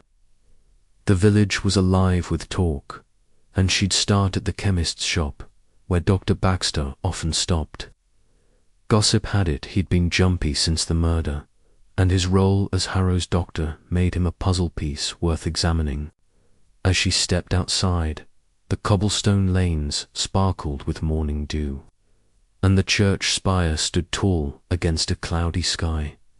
St. Mary Mead looked peaceful, but Miss Marple felt the tension, like a scarf knitted with a dropped stitch. The chemist's shop was small, with shelves of bottles and the sharp smell of medicine. Mr. Gibbs. The chemist was behind the counter, polishing his glasses. He smiled as Miss Marple entered. "Miss Marple, good to see you. Come for your headache powders." "Not today," she said, smiling back. "I was hoping to catch Dr. Baxter. Is he about?" Mr. Gibbs nodded, pointing to the back. "He's in the storeroom, checking supplies. Been here a lot lately, looking like he's got the weight of the world on him." Miss Marple thanked him and walked to the storeroom door, knocking softly. Dr. Baxter opened it, his thin face pale, his glasses fogged. "Miss Marple," he said, his voice tight, "what brings you here?" "Just a word," she said, her tone gentle but her eyes sharp. "I've been thinking about poor Mr. Harrow. You were his doctor, weren't you? Must be hard, with all this talk of poison." Dr. Baxter's hands shook as he adjusted a bottle on the shelf. "It's awful," he said. "I checked him the day he died. He was healthy, just tired. I gave him a sedative, a strong one, but it was safe. I swear it." Miss Marple nodded, watching his fingers tap nervously. "A strong sedative, that's interesting. Could it have been tampered with?" Dr. Baxter's eyes widened, and he dropped a bottle, catching it just in time. "Tampered? No, impossible. I gave it to him myself, sealed, but I've been worried. The police keep asking, and I feel like they blame me." Miss Marple's eyes twinkled. "The police must ask, Dr. Baxter. It's their job. But you've been to the manor often, haven't you? More than usual, I hear." He flushed, his hands trembling. "Just checking on Clara, after the shock. And Mrs. Lyle, after her attack. I'm a doctor, it's my duty." "Of course," Miss Marple said, her voice kind but her mind sharp. His nerves were like a cat on a hot roof, and nervous people often hid something. She thought of the knitting needle, its silver tip glinting. In her memory, did you ever see knitting at the manor? A needle was found in the study, you know. Dr. Baxter shook his head, his glasses slipping. "Knitting? No, nobody there knits. Clara's too young, and Mrs. Lyle's too busy. It's odd, that needle. Very odd," Miss Marple agreed. She thanked him and left, her mind turning. Dr. Baxter's fear was real, but was it guilt? A sedative, even a strong one, shouldn't kill a man hours later, unless someone had added something to it. She remembered a case in Lower Chipping where a tampered medicine bottle led to a poisoning. Maybe this was like that at the Bluebell tea shop. The air was warm with the smell of scones and tea. Mrs. Bantry waved her over, her cheeks pink with excitement. "Jane, you've been to the chemist, haven't you? What did Baxter say? Everyone's talking about him now." Miss Marple sat, smoothing her skirt. "He's nervous. Dolly admits to giving Harrow a strong sedative, but swears it was safe." "What's the village saying?" Mrs. Price, at the next table, leaned in, her glasses slipping. "Big news, Jane. They found traces of arsenic in Harrow's wineglass, confirmed, and Dr. Baxter was seen at the manor the morning of the murder. Not just for a checkup. Mrs. Lyle says he was in the study with Harrow, alone." Miss Marple's needles paused in her mind. "In the study, that's new. Did anyone see the needle?" Mrs. Bantry shook her head. "Still a mystery, Clara says. She doesn't knit, and Mrs. Lyle laughs at the idea. But I heard something else Mr. Tate's been asking about Baxter, saying he's not a real doctor, just a quack who got lucky." Miss Marple sipped her tea, thinking Tate's accusations could be a distraction or truth. She'd heard of doctors making mistakes, hiding them with nerves. And the needle, nobody claimed it, yet it sat in that study, like a signpost. She decided to visit Willow Manor again, to see Clara and watch Mrs. Lyle at the manor. Mrs. Lyle opened the door, her face pale, her scarf hiding the fading bruise on her neck. "Miss Marple," she said, her voice sharp. "Clara's in the parlour. Don't tire her." "Just a quick visit," Miss Marple said, holding up a small jar of jam, a gift for Clara. She stepped into the hall, glancing at the table where she'd seen the wooden needle last time. It was still gone. Strange, she thought. Clara sat by the parlour fire, her hands folded, her eyes red. "Miss Marple," she said, managing a smile. "You're so kind, jam." "A little cheer," Miss Marple said, setting it down. "How are you, my dear? The village is full of talk about Dr. Baxter." Clara's face tightened. "He's been kind, checking on me, but he's nervous, always tapping his fingers. He was here a lot, even before Uncle died. Said Uncle needed regular visits." Miss Marple nodded, her eyes sharp. "And the needle in the study? Did you ever see knitting here?" Clara shook her head. "No, I told you. Uncle hated hobbies. Mrs. Lyle doesn't knit. Either she's always working." Miss Marple glanced at Mrs. Lyle, who was polishing a vase, her movements quick. "Mrs. Lyle, you're sure you don't knit? That needle in the study is so puzzling." Mrs. Lyle's hand froze, her eyes flashing. "I don't knit," she snapped. "How many times must I say it?" Miss Marple smiled, but her mind was racing. Mrs. Lyle's anger was like a locked gate, hiding something. She stood, saying she'd checked the study for a lost handkerchief, though it was just an excuse. Mrs. Lyle unlocked the door, her face tight. The study was dim, the desk still locked. The chair with a needle had been empty. Miss Marple studied the desk's keyhole, small and narrow. A needle could fit, she thought, like a pick in a lock. "No handkerchief," Mrs. Lyle said, her voice sharp. "The police took everything." "Of course," Miss Marple said, her eyes lingering on the desk. She left the manor, her mind spinning. The needle, the sedative, Baxter's nerves, they were all threads in the same scarf. At the police station, Inspector Craddock was at his desk, papers scattered. "Miss Marple," he said, smiling Stewart, "heard about Baxter's sedative." "Yes," she said, sitting. "A strong one, he says. Could it be tampered with?" Craddock nodded. "We're testing it. No poison in the bottle, but the wine had arsenic. And Baxter was in the study that morning, alone with Harrow. Makes you think." Miss Marple's eyes twinkled. "It does. And the needle." "Any news?" Craddock shook his head. "No prints, no owner. But that desk has a locked box. We're trying to open it." Miss Marple nodded. "A needle could be a key, Inspector. Small things matter." Craddock smiled. "Your trouble, Miss Marple. I'll check the box again." Back home, she sat by her fire, knitting.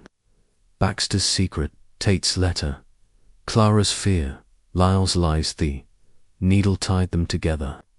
It wasn't for knitting, but for something. Hidden, she'd wait, watch, listen. The truth was close, like a stitch ready to be picked up. Chapter 12.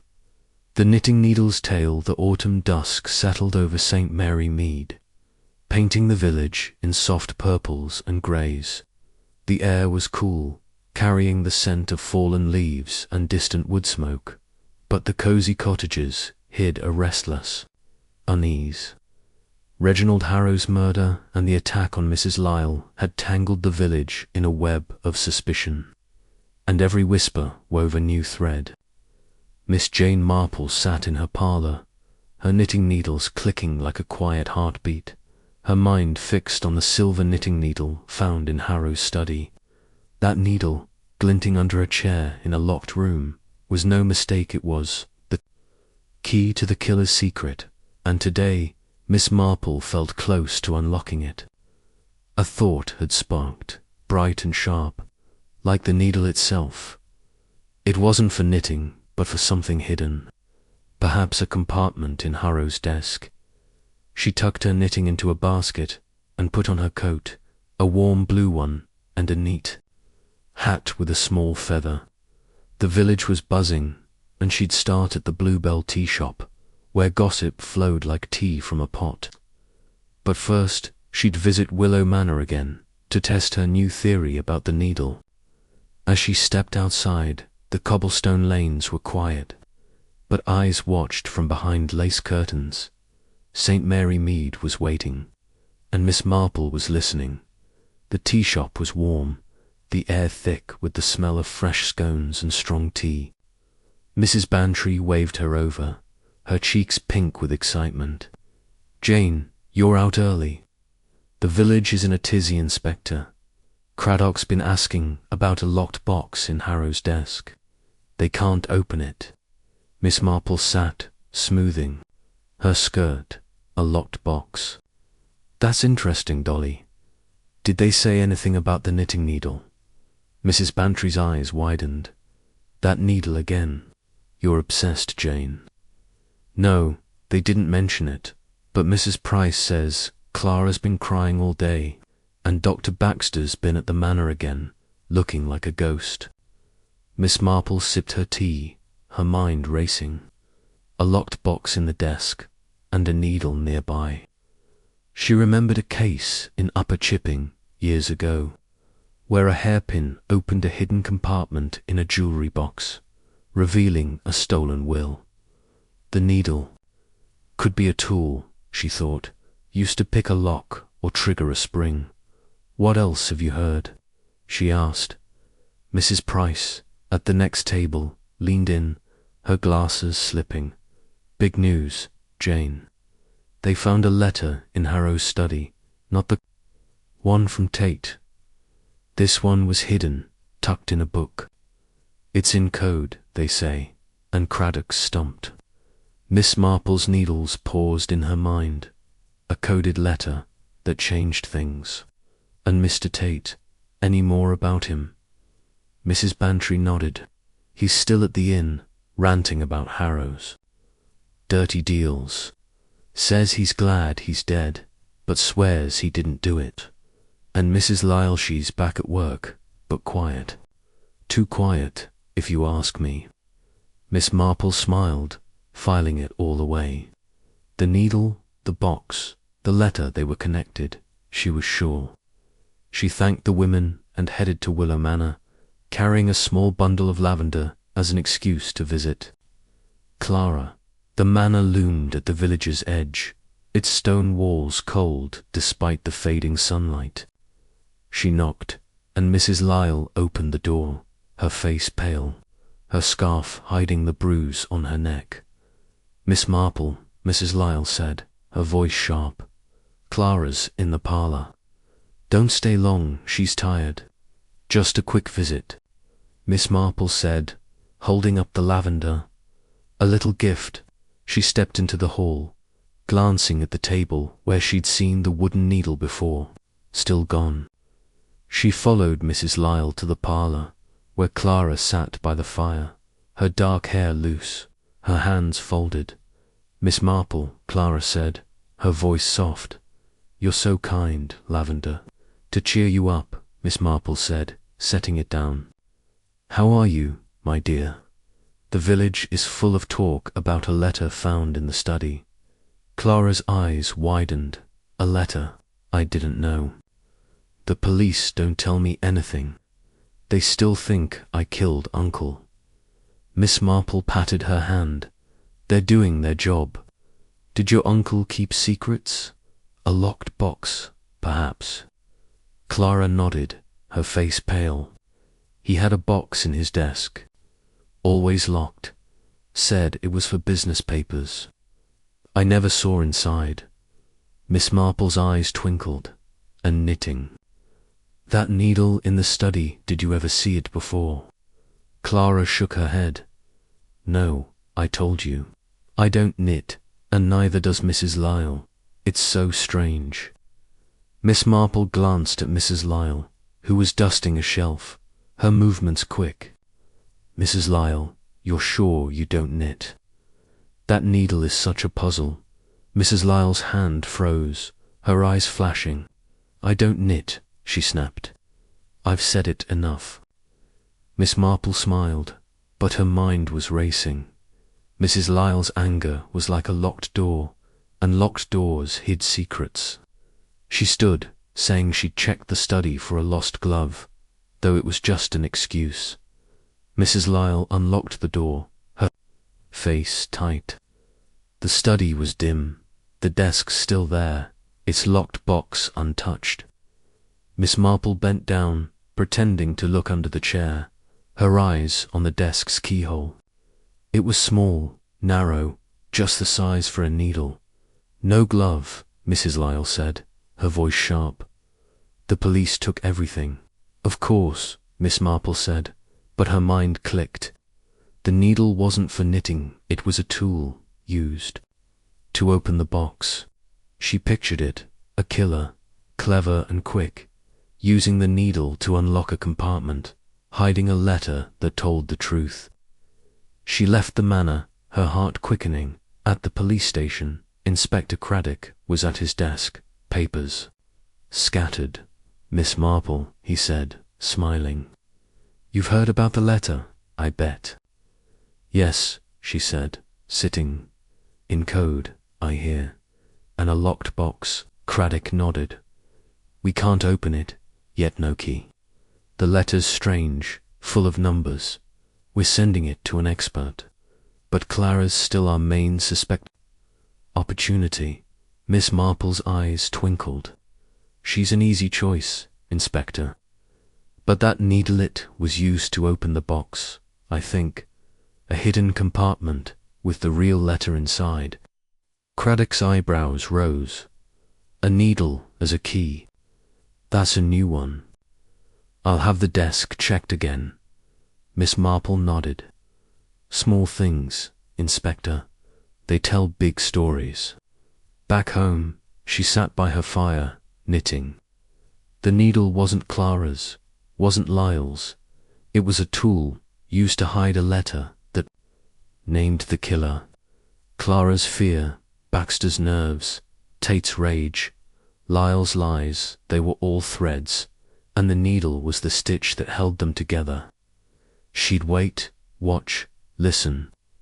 The truth was close, like a scarf nearly finished. Asterisk. Chapter 13. The Hidden Letter. The morning light filtered through the lace curtains of St. Mary Mead, casting delicate patterns on the cobblestone lanes. The village was quiet, but the air hummed with tension, like a scarf knitted too tight. Reginald. Harrow's murder and the attack on Mrs. Lyle had stirred the cosy cottages into a frenzy of whispers, each one pointing to a new suspect. Miss Jane Marple sat in her parlour, her knitting needles clicking softly, her mind fixed on the silver knitting needle found in Harrow's study. She was certain now it wasn't for knitting, but a tool to open a hidden compartment in the desk, where a coded letter had been found. That letter, she believed, held the killer's name, and today she felt the puzzle's pieces falling into place. Miss Marple tucked her knitting into a basket and put on her coat, a warm brown one, and a neat hat with a small feather. The village was alive with talk, and she'd start at the Bluebell tea shop, where gossip was as fresh as the scones. But first, she'd visit the police station to see Inspector Craddock, who'd sent word that the coded letter had been decoded. As she stepped outside, the autumn air was crisp, smelling of damp leaves and wood smoke. The church spire stood tall against a pale sky, and St. Mary Mead looked peaceful, but Miss Marple knew better secrets were stirring, ready to spill. The police station was small, with a single desk cluttered with papers. Inspector Craddock looked up as she entered, his face tired but his eyes sharp. "Miss Marple," he said, smiling, "I knew you'd come. We've cracked the letter from Harrow's desk. It's a bombshell." Miss Marple sat, her hands folded. "A bombshell? Inspector, do tell." Craddock pulled out a sheet of paper, covered in neat handwriting. It was in code, simple but clever numbers for letters. Harrow wrote it himself, a week before he died. It says Mrs. Lyle was stealing from him small amounts, but steady. He caught her, threatened to fire her. She begged to stay, but he was going to report her. Miss Marple's eyes twinkled. "Mrs. Lyle? That's interesting. And the needle, did you open the desk's box?" Craddock nodded. "We did, with a locksmith. The needle wasn't needed. It was a standard key, but the box had the letter hidden in a false bottom. You were right about a compartment." Miss Marple smiled, her mind racing. The needle wasn't the key, but it was left near the desk, a clue or a trick. She remembered a case in Lower Barton, where a dropped pen pointed to a hidden safe. The needle was like that, placed to mislead or to reveal. "Mrs. Lyle's a strong suspect now," she said. "But what about the attack on her? A cover?" Craddock leaned back. "Maybe. She's been cagey, and her story about the shadowy figure is shaky. We're bringing her in today." Miss Marple nodded, filing it away. Mrs. Lyle, stealing, caught by Harrow, a reason to kill, to keep her secret. But the needle nagged at hurt was too deliberate, too strange. She thanked Craddock and headed to the Bluebell, where the tea shop was warm and crowded, the air thick with the smell of scones and tea dot. Mrs. Bantry waved her over, her cheeks pink. "Jane, you've been to the police, haven't you? What's the news?" "Everyone's saying Mrs. Lyle's in trouble." Miss Marple sat, smoothing her skirt. "The police have a letter, Dolly. It points to Mrs. Lyle. What's the village saying?" Mrs. Price, at the next table, leaned in, her glasses slipping. "It's all over, Jane. They say Mrs. Lyle was stealing from Harrow jewelry, cash, little things. Clara saw her once, taking a brooch, but didn't tell. And that attack, some think she made it up to look innocent." Miss Marple sipped her tea, her mind clicking. Clara knew about the theft. That was new. "And the knitting needle?" she asked. "Any word on it?" Mrs. Bantry shook her head.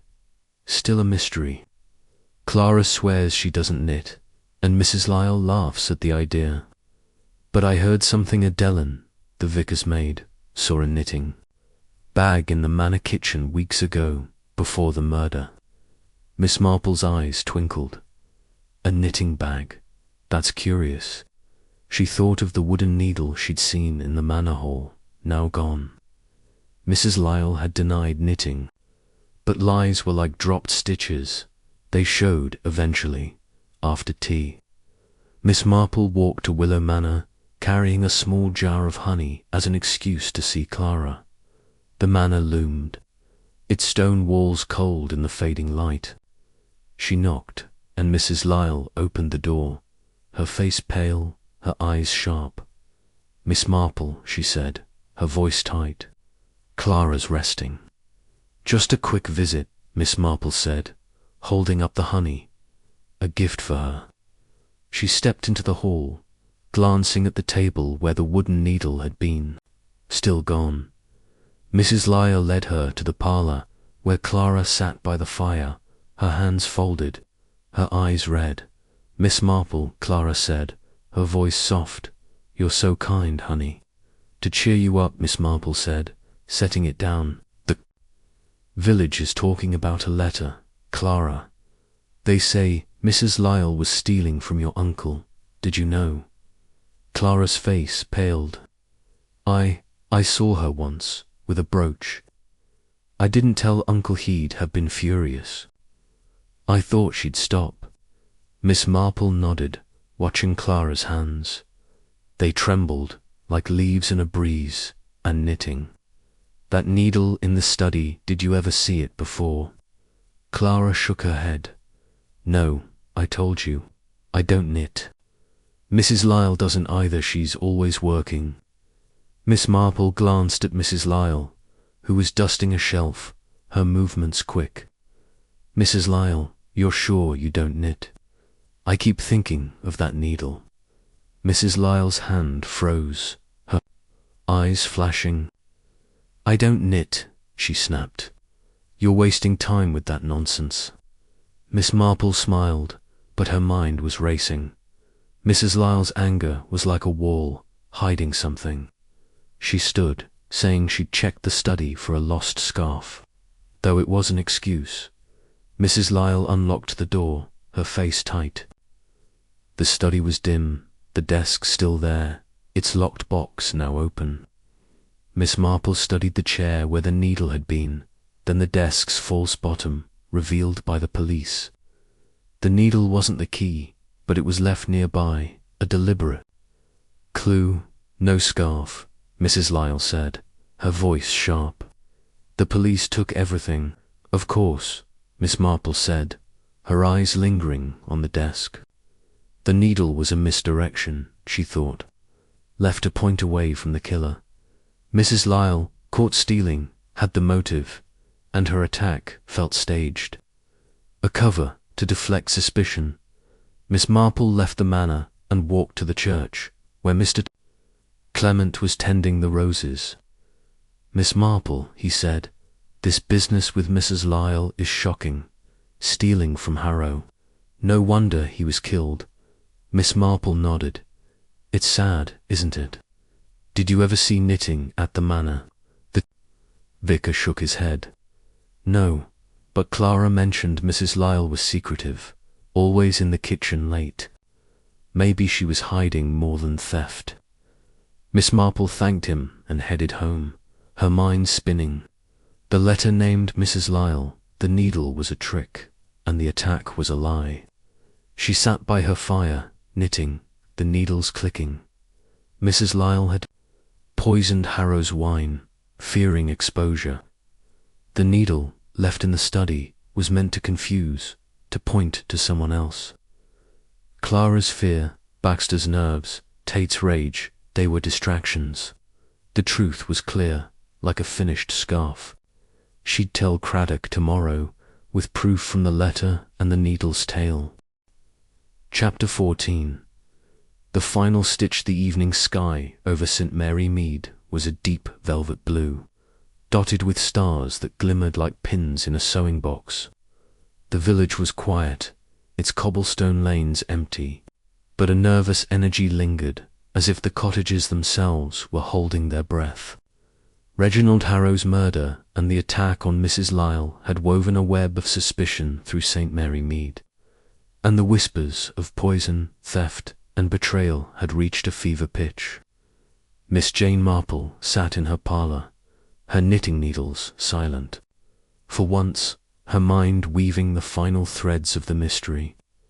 The silver knitting needle found in Harrow's study was the key, she was certain now. It wasn't for knitting, but a deliberate clue left to mislead.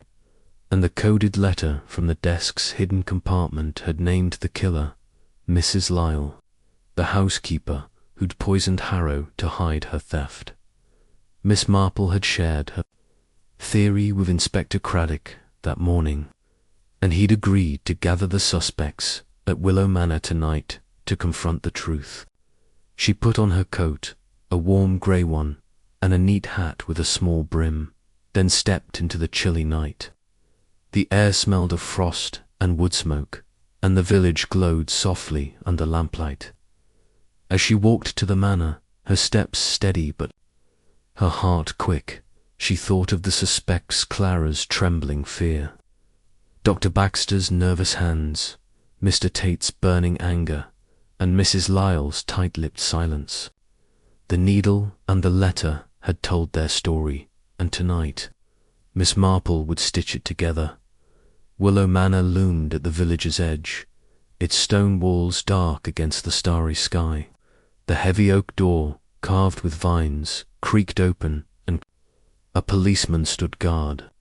Inside, the hall was lit by the chandelier, its crystals casting flickering shadows.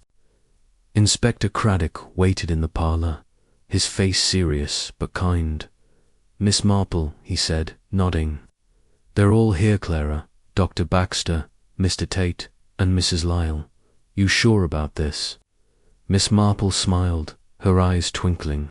"Quite sure, Inspector.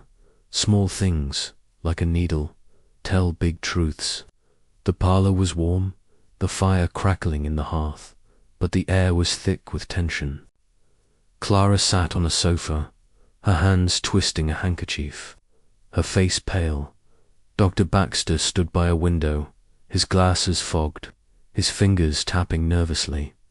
Mr. Tate sat in an armchair, his face red, a glass of water in his hand. Mrs. Lyle stood near. The door, her grey hair pulled tight, her eyes sharp and wary.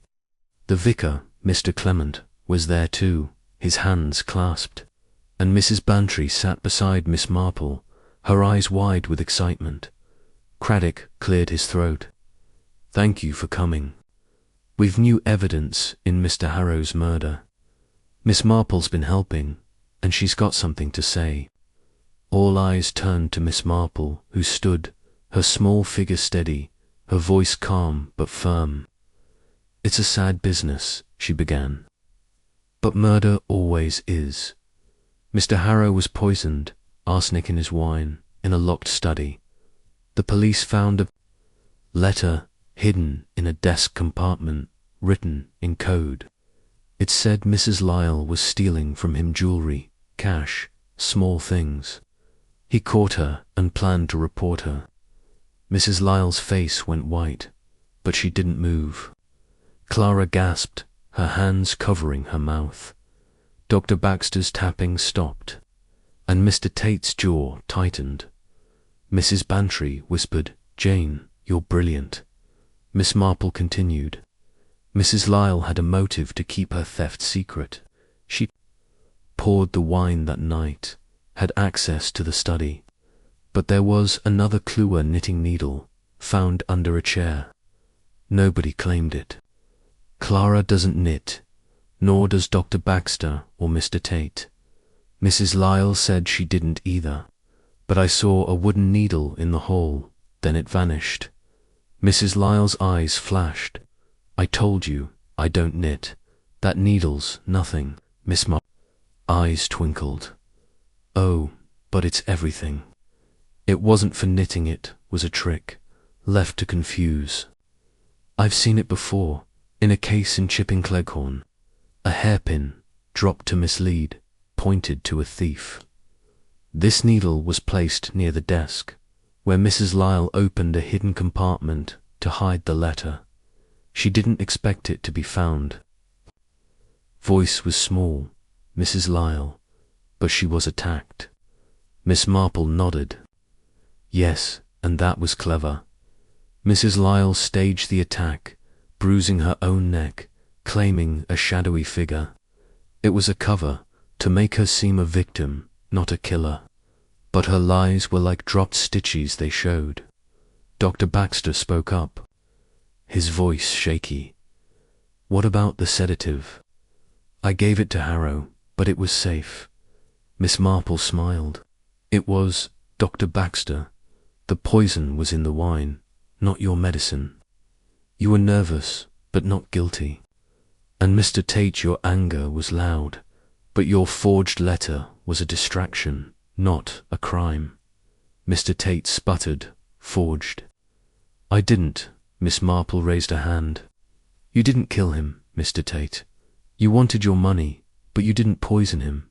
Mrs. Lyle did, because she knew Harrow would expose her." Mrs. Lyle's face twisted.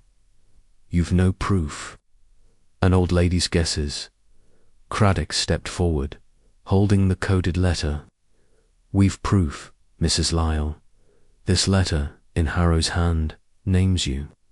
Your fingerprints were on the wine decanter. And we found arsenic in your kitchen, hidden in a tea tin." Mrs. Lyle's shoulders sagged, her eyes blank. "He was going to ruin me," she whispered. "I took a little, just to live. He didn't need it. But he caught me, said he'd tell everyone. I couldn't let him." Clara sobbed, and the vicar murmured a prayer. Mrs. Bantry clutched Miss Marple's arm. "Jane, you did it." Craddock nodded, signalling the policeman. "Mrs. Lyle, you're under arrest." As Mrs. Lyle was led away, Miss Marple sat, her hands folded. The room was quiet, the fire's crackle the only sound. Clara looked at her, tears falling. "How did you?" "No, Miss Marple smiled. "Small things, my dear. A needle out of place told the truth. People are like knitting, every stitch shows, if you look." Later, back in her cottage, Miss Marple sat by her fire, her needles clicking again. The village would talk for weeks, but the mystery was solved. The needle, the letter, Mrs. Lyle's lies, they'd all come together, like a scarf finished at last. St. Mary Mead was quiet again, but Miss Marple knew it wouldn't stay that way. Secrets always came, and she'd be ready, with her knitting and her sharp eyes. Chapter 15.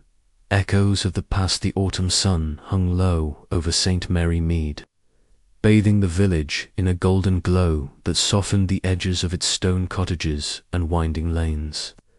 The air was crisp, carrying the scent of fallen leaves and fresh bread from Mr. Jones's bakery.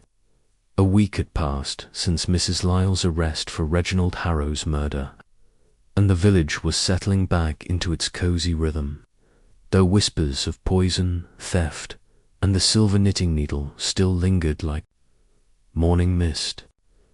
Miss Jane Marple sat in her parlour, her knitting needles clicking gently, her mind weaving through the threads of the case now solved. The needle left in Harrow's study as a misdirection had pointed her to Mrs. Lyle, whose theft and fear of exposure led to arsenic in Harrow's wine. But a new ripple had stirred a missing locket from Clara's belongings, and Miss Marple felt a tug to tie up the final loose ends.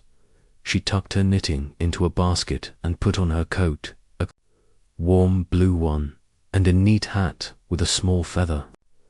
The village was alive with chatter, and she'd start at the Bluebell tea shop, where gossip would surely mention Clara's loss. As she stepped outside, the cobblestone lanes sparkled with dew, and the church spire stood tall against a pale sky. St. Mary Mead was peaceful again, but Miss Marple knew peace was fragile. Secrets, like dropped stitches, always surfaced at the Bluebell. The air was warm with the smell of scones and tea. Mrs. Bantry waved her over, her cheeks pink with excitement. "Jane, you're a marvel," she said, sliding a plate of scones toward Miss Marple. "Mrs. Lyle, a killer. And that knitting needle, how did you know it was a trick?" Miss Marple smiled, spreading jam on a scone. "Small things, Dolly. The needle didn't belong, and Mrs. Lyle's lies were too tight, like a scarf knitted wrong. What's the village saying now?" Mrs. Price, at the next table, leaned in, her glasses slipping. "It's all about Clara, Jane. She's moving to London now that she's got Harrow's money. But there's a new fuss, she says. A locket's gone missing, one her mother gave her. Thinks it was stolen from the manor." Miss Marple's eyes twinkled. "A locket? That's curious. When did she notice?" Mrs. Bantry leaned closer. "Yesterday, she says. It was in her jewelry box, but now it's gone. She's heartbroken, says it's worth more than gold to her." Miss Marple sipped her tea, her mind clicking. A missing locket, so soon after the murder. It felt like an echo of the needle, a small thing, but significant. She remembered a case in Little Paddocks, where a lost brooch led to a thief. Any talk of who might have taken it? She asked. Mrs. Price nodded. Some say it's just lost, but others think someone at the manor took it, maybe even Mrs. Lyle, before she was arrested. Clara's been asking Dr. Baxter and Mr. Tate if they saw anything. Miss Marple's needles paused in her mind. Dr. Baxter, nervous as ever, and Mr. Tate, with his loud anger, neither seemed the type for petty theft, but she'd learned never to assume. She decided to visit Clara at Willow Manor, to offer comfort and probe the locket's disappearance. She stood, thanking the women, and walked to the manor, carrying a small bunch of roses as an excuse. Willow Manor stood at the village's edge, its stone walls softened by ivy. The gravel path crunched under Miss Marple's shoes as she knocked on the heavy oak door. A young maid, Ellen, opened it, her face shy. Miss Marple, she said, Clara's in the parlour. Miss Marple stepped into the hall, glancing at the table where she'd seen the wooden needle before Mrs. Lyle's arrest. Empty, as expected. The parlour was warm, with a fire crackling and soft chairs arranged around a low table. Clara sat by a window, her dark hair loose, her eyes red but hopeful. Miss Marple, she said, standing, you're so kind to come roses. A little cheer, Miss Marple said, setting them down. I heard about your locket, my dear. I'm so sorry. Can you tell me about it? Clara's face fell. It was my mother's, silver, with a rose engraved. I kept it in my jewelry box, but when I looked yesterday, it was gone. I thought maybe Mrs. Lyle took it. She was stealing, wasn't she? Miss Marple nodded, her eyes sharp. Perhaps, but Mrs. Lyle's been in custody. When did you last see the locket? Clara frowned, thinking. A week ago, before the murder. I checked after Mrs. Lyle's arrest, and it was still there. But now, ... Miss Marple's mind raced. The locket was there after the murder, gone now. Not Mrs. Lyle then. Did anyone visit the manor recently? Dr. Baxter, Mr. Tate. Clara nodded. Dr. Baxter came to check on me, and Mr. Tate stopped by asking about Uncle's papers. The police were here too, searching. Miss Marple smiled, filing it away. A thief in the manor after the murder. She thought of the knitting needle, left to mislead. Maybe the locket was another distraction or a desperate grab. Do you mind if I look in your room, my dear? I might spot something. Clara hesitated, then nodded. It's upstairs. The jewelry box is on my dresser. The bedroom was tidy, with a four-poster bed and a small dresser. The jewelry box, carved wood with a velvet lining, was open, holding earrings and a bracelet, but no locket. Miss Marple studied the room, her eyes sweeping the floor, the windowsill, the rug. Nothing. But under the dresser, a glint caught her tiny silver chain, caught in a crack. She bent down, careful not to touch it, and smiled. Clara, call Inspector Craddock. I think we've found a clue. While they waited, Miss Marple visited the study, now unlocked. The desk's hidden compartment, where the coded letter had been found, was empty. But she studied the chair where the needle had been. It was deliberate, she thought, placed to point away from Mrs. Lyle's crime. The locket, though its loss, felt personal, not planned. Craddock arrived, his notebook out. Miss Marple, he said, what's this about a locket? She showed him the chain under the dresser. It's Clara's, I think. Broken, dropped. Someone was in a hurry. Craddock bagged the chain, his face serious. We'll check. For Prince. But Mrs. Lyle's in custody, who else? Miss Marple's eyes twinkled. Dr. Baxter was here, and Mr. Tate, and the maid, Ellen, has access. Small thefts often follow big crimes, Inspector. People get greedy. Back in the parlour, Miss Marple sat with Clara, who was pale but calmer. Do you think it was stolen? Clara asked. Perhaps, Miss Marple said, but it's a small thing, my dear, like the needle in your uncle's study. It seemed nothing, but it told the truth. That evening, at the Bluebell, Mrs. Bantry and Mrs. Price were buzzing. Jane, a locket now.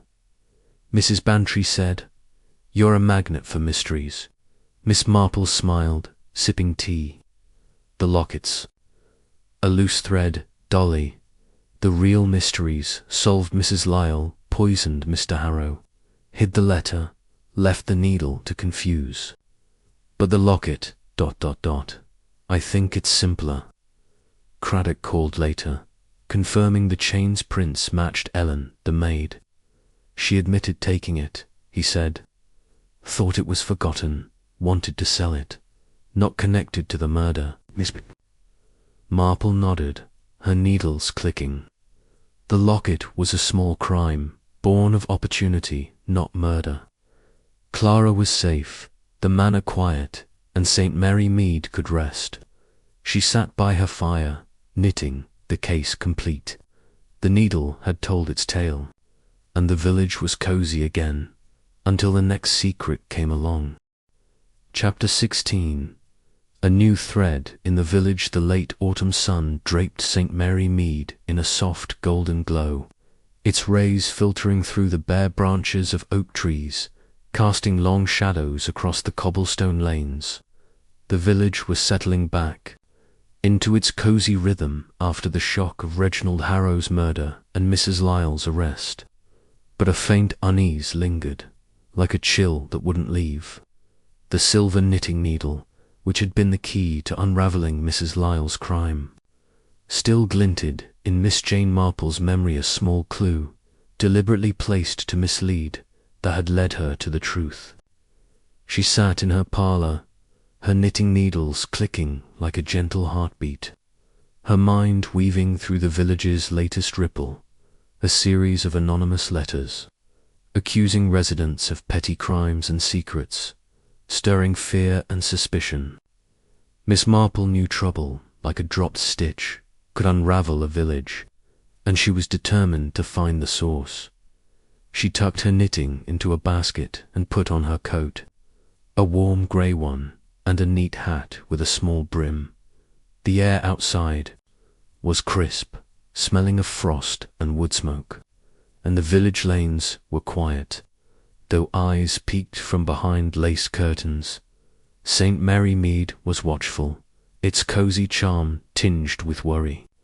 Miss Marple decided to start at the Bluebell tea shop, where gossip would be brewing, then visit Clara at Willow Manor to check on her after the locket incident. The anonymous letters, she suspected, might tie back to the manor's secrets perhaps. Someone else knew more than they'd said. The Bluebell was warm and crowded, the air thick with the scent of fresh scones and strong tea. Mrs. Bantry waved her over, her cheeks pink with excitement. Jane, you're here, she said, pushing a plate of scones toward Miss Marple. The village is in an uproar.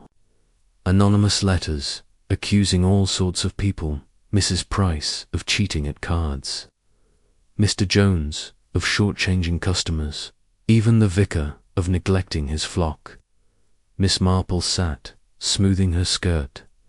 Letters, that's troubling, Dolly. Who's received them? Mrs. Price, at the next table, leaned in, her glasses slipping. Nearly everyone, Jane. I got one yesterday, typed, no signature, saying I rigged the bridge game. Me. It's nonsense, but it's got people scared. Who's writing them? Miss Marple sipped her tea, her eyes twinkling. Someone with a grudge, perhaps, or someone who enjoys stirring trouble. Any mention of the manor? Mrs. Bantry nodded. Clara got one, accusing her of hiding something about her uncle's death. She's upset, poor girl. And Dr. Baxter got one, saying he's a fraud. Even Mr. Tate, still at the inn, got one about his business deals. Miss Marple's mind clicked. Letters accusing Clara, Dr. Baxter, and Mr. Tate, familiar names from Harrow's case. She remembered a case in Chipping Cleghorn, where anonymous letters hid a killer's motive. These felt similar, like a thread trailing from the murder. What do the letters look like? She asked. Mrs. Price pulled one from her bag, a single typed page in a plain envelope, like this. No handwriting, just typed nonsense. Posted. Locally, but no one saw who sent them. Miss Marple studied the letter. It's sharp, black type, cold and precise. Typed, not written. That's careful, isn't it? Someone who doesn't want to be known. She thought of the knitting needle, left to mislead in Harrow's study. These letters were another misdirection, she was sure, but whose? She thanked the women and walked to Willow Manor, carrying a small jar of marmalade as an excuse to visit Clara. The manor stood tall, its stone walls softened by ivy, but its windows seemed watchful. She knocked, and Ellen, the young maid who'd stolen Clara's locket, opened the door, her face shy. Miss Marple, she said. Clara's in the parlour. Miss Marple stepped into the hall, glancing at the table where the wooden needle had once been, empty, as expected. The parlour was warm, with a fire crackling and soft chairs around a low table. Clara sat by a window, her dark hair loose, her eyes tired but hopeful. Miss Marple, she said, managing a smile. Marmalade. You're too kind. A little cheer, Miss Marple said, setting it down. I heard about the letter, my dear. Can you tell me about it? Clara's face fell. It came yesterday. Typed, no name. It said I knew more about Uncle's death than I told. It's awful everyone already thought I killed him, and now this. Miss Marple patted her hand. People talk, Clara. The letter's a cruel trick. Did it mention anything specific? Clara shook her head. Just that I was hiding something, but I'm not. I told the police everything. Her hands trembled, like leaves in a breeze. Miss Marple nodded, her eyes sharp. And the manor. Any visitors since Mrs. Lyle's arrest? Dr. Baxter's been by, checking on me, Clara said. And Mr. Tate came once, asking about Uncle's papers. The two offering prayers. Miss Marple's mind raced. The same names, circling like moths. She thought of the knitting needle, left to point away from Mrs. Lyle. These letters felt similar, stirring suspicion to hide the writer's truth. Do you have the letter? She asked. Clara fetched it from a drawer, a typed page in a plain envelope, like Mrs. Price's. Miss Marple studied it, noting the same cold type. May I keep this, my dear? I'll show it to Inspector Craddock. Clara nodded, her eyes red. Miss Marple stood, saying she'd checked the study for a lost brooch, though it was an excuse to look again. Ellen led her to the study, now unlocked. Its desk bare since the police had taken the coded letter. Miss Marple studied the chair where the needle had been, then the desk's hidden compartment. The needle had been a trick, but the letters, they were a new game, played by someone clever. Leaving the manor, Miss Marple walked to the police station, where Craddock was at his desk, papers scattered. Miss Marple, he said, smiling. You've heard about the letters, I bet. Yes, she said, handing him Clara's letter. Typed, anonymous, accusing Clara. Others got them too. They're like the knitting needle, inspector a distraction, hiding the writer's secret. Craddock frowned, reading the letter. You think? It's connected to the murder. Perhaps, Miss Marple said. Mrs. Lyle's gone, but someone's stirring trouble. Dr. Baxter, Mr. Tate, even the vicar, they all got letters. Someone knows the village's secrets. Craddock nodded. We're checking the typewriter. It's a local machine, we think. From the post office or the inn. Any ideas? Miss Marple's eyes twinkled. Small things, Inspector. The letters are typed to hide handwriting, like the needle hid Mrs. Lyle's crime. Look for someone who knows everyone's business. Back at the Bluebell, Miss Marple sat with Mrs. Bantry, who was buzzing with news. Jane, they say the vicar, got a letter accusing him of gossip. Can you imagine? Miss Marple smiled, thinking of Mr. Clement's kind face. Gossip's a powerful thing, Dolly. Someone's using it as a weapon. Over the next days, Miss Marple listened, watched, and knitted. She visited Dr. Baxter, who was nervous, denying any fraud. Mr. Tate, who was packing to leave, angry about his letter, and the vicar, who was hurt but calm. The letters kept coming, accusing minor sins, until Craddock traced the typewriter to the inn, where a young clerk, Tom, confessed he'd heard gossip about Harrow's case and sent the letters for spite. Jealous of the village's attention on Clara, Miss Marple nodded, her needles clicking. The letters were a small crime, like the locket, born of envy, not murder. Clara was safe, the manor quiet, and St. Mary Mead could rest. By her fire, she knitted, the case closed, the needle's echo fading. The village was cozy again, until the next thread appeared. Chapter 17. The last thread, the winter chill, had begun to creep into St. Mary Mead, frosting the cobblestone lanes and dusting the cottage rooftops with a faint sparkle. The village, though cozy with its warm fires and glowing windows, still hummed, with the aftershocks of Reginald Harrow's murder, Mrs. Lyle's arrest, and the flurry of anonymous letters that had accused villagers of petty sins. Miss Jane Marple sat in her parlour, her knitting needles clicking like a soft lullaby, her mind weaving through the final threads of the mystery. The silver knitting needle from Harrow's study, a deliberate misdirection that had led her to Mrs. Lyle's guilt, lingered in her thoughts, reminder that small things could unravel big truths. The anonymous letters, traced to Tom, the inn's clerk, seemed a simple case of spite. But Miss Marple sensed a deeper motive, a final stitch, connecting to Harrow's past. Tonight, she would tie it all together and bring peace back to St. Mary Mead. Miss Marple tucked her knitting into a basket and put on her coat, a warm blue one and a neat hat with a small brim. The village was quiet, its lanes lit by lamplight, but the air carried a nervous energy, as if the cottages themselves were waiting for closure. She decided to start at the Bluebell tea shop, where gossip would reveal more about Tom's letters, then visit the inn to confront him. As she stepped outside, the air was sharp with frost, smelling of pine and wood smoke.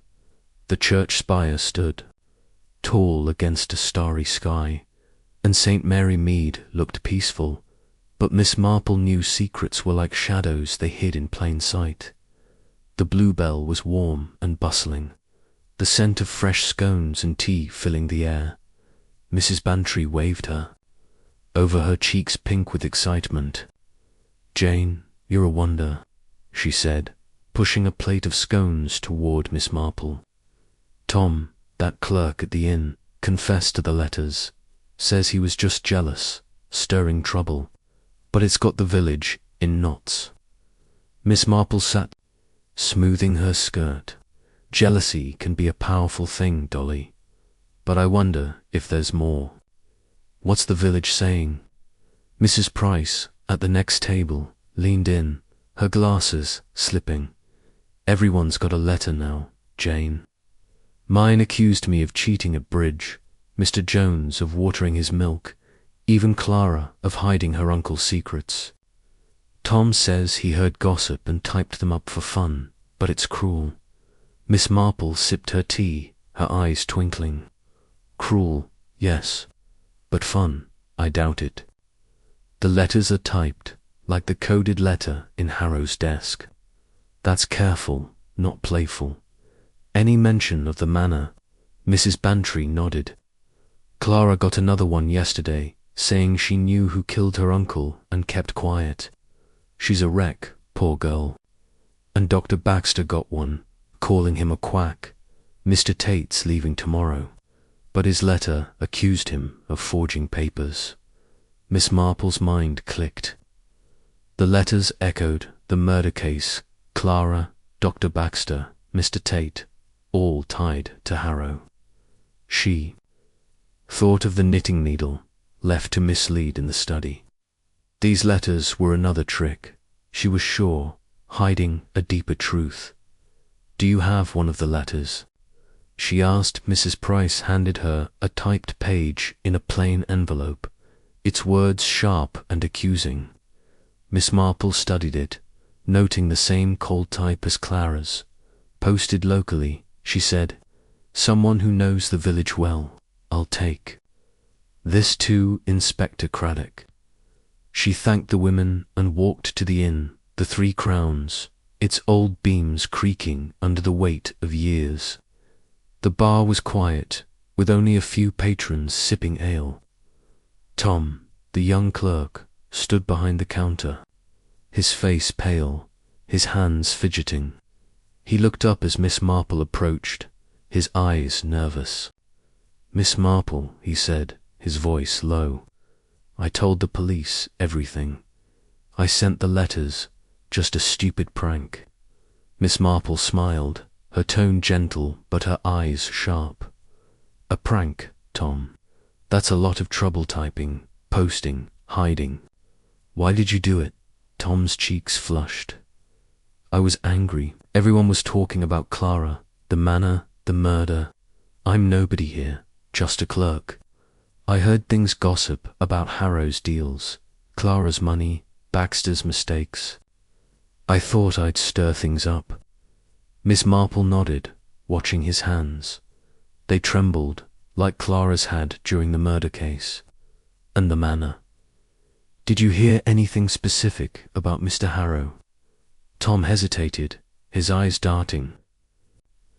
I heard he was cruel, cheated people. Mr. Tate said so, at the bar.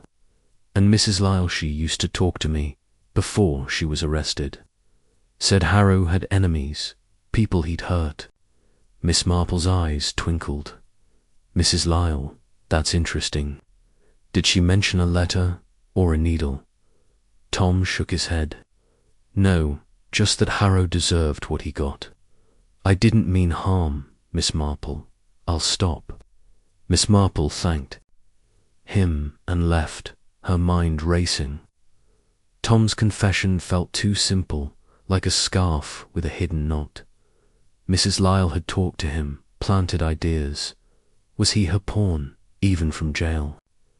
She remembered a case in Upper Chipping, where anonymous letters hid a deeper creamer blackmailer who used gossip to control.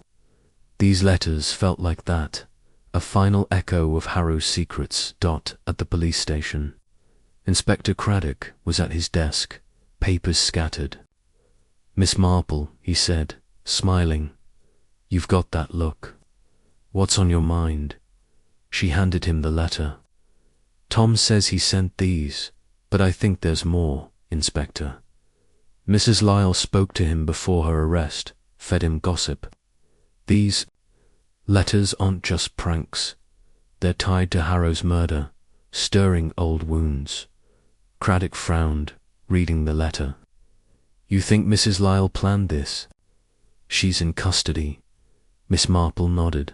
She is, but she knew the village's secrets. She stole from Harrow, poisoned him to hide it, left the needle to mislead. These letters could be her last act, through Tom, to keep the village unsettled. Leaned back. That's clever. We traced the typewriter to the inn, and Tom's prints are on the letters. But we'll question him again, see if Mrs. Lyle put him up to it. Miss Marple smiled. Look for a connection, Inspector. Small things. Like a needle, tell big stories. She walked to Willow Manor, carrying a small bunch of lavender for Clara. The manor's stone walls glowed in the moonlight, but its windows were dark. Ellen, the maid, opened the door, her face shy. Miss Marple, Clara's, in the parlour. The parlour was warm, with a fire crackling. Clara sat by a window, her hands folded, her eyes tired but hopeful. Miss Marple, she said, you're so kind, Lavender. To brighten your day, Miss Marple said, setting it down. I heard about the new letter, my dear. It's upset you, Clara nodded, her voice soft. It said I hid the truth about Uncle's death. I didn't. But it's awful, everyone whispering again. Miss Marple patted her hand. The letters are a trick, Clara, like the knitting needle in the study. Someone wants to keep us guessing. Did Mrs. Lyle ever mention enemies besides Mr. Tate? Clara frowned. She said Uncle had hurt people in business. She didn't like him, I could tell, but she never said more. Miss Marple's mind clicked. Mrs. Lyle, stirring Tom's jealousy, planting seeds. She stood, saying she'd check the study for a lost pin, though it was an excuse. Ellen led her to the study, now open, its desk bare. Miss Marple studied the spot where the needle had been, then the hidden compartment where the coded letter had named Mrs. Lyle. The letters were her final move, she thought. A way to keep St. Mary Mead in chaos. Back at the inn, Miss Marple met Craddock, who'd questioned Tom again. You were right, he said. Tom admitted Mrs. Lyle, gave him gossip, told him to watch the village, make trouble if she was caught. She wanted revenge, even from jail. Miss Marple nodded, her eyes twinkling. She was clever, Inspector, but not clever enough. The needle pointed to her, and the letters pointed to Tom. The village is safe now. That night, at the Bluebell, Mrs. Bantry and Mrs. Price were buzzing. Jane, you solved it again, Mrs. Bantry said. Tom, a pawn of Mrs. Lyle, and that needle, how do you do it? Miss Marple smiled, sipping tea. Small things, Dolly. A needle, a letter, they tell the truth, if you listen. The village settled, the letters stopped, and Clara prepared to move to London, free of her uncle's shadow. Miss Marple sat by her fire, knitting, the case closed. The needle's tale was done, and St. Mary Mead was cosy again, its secrets tucked away, like a scarf folded neatly in a drawer.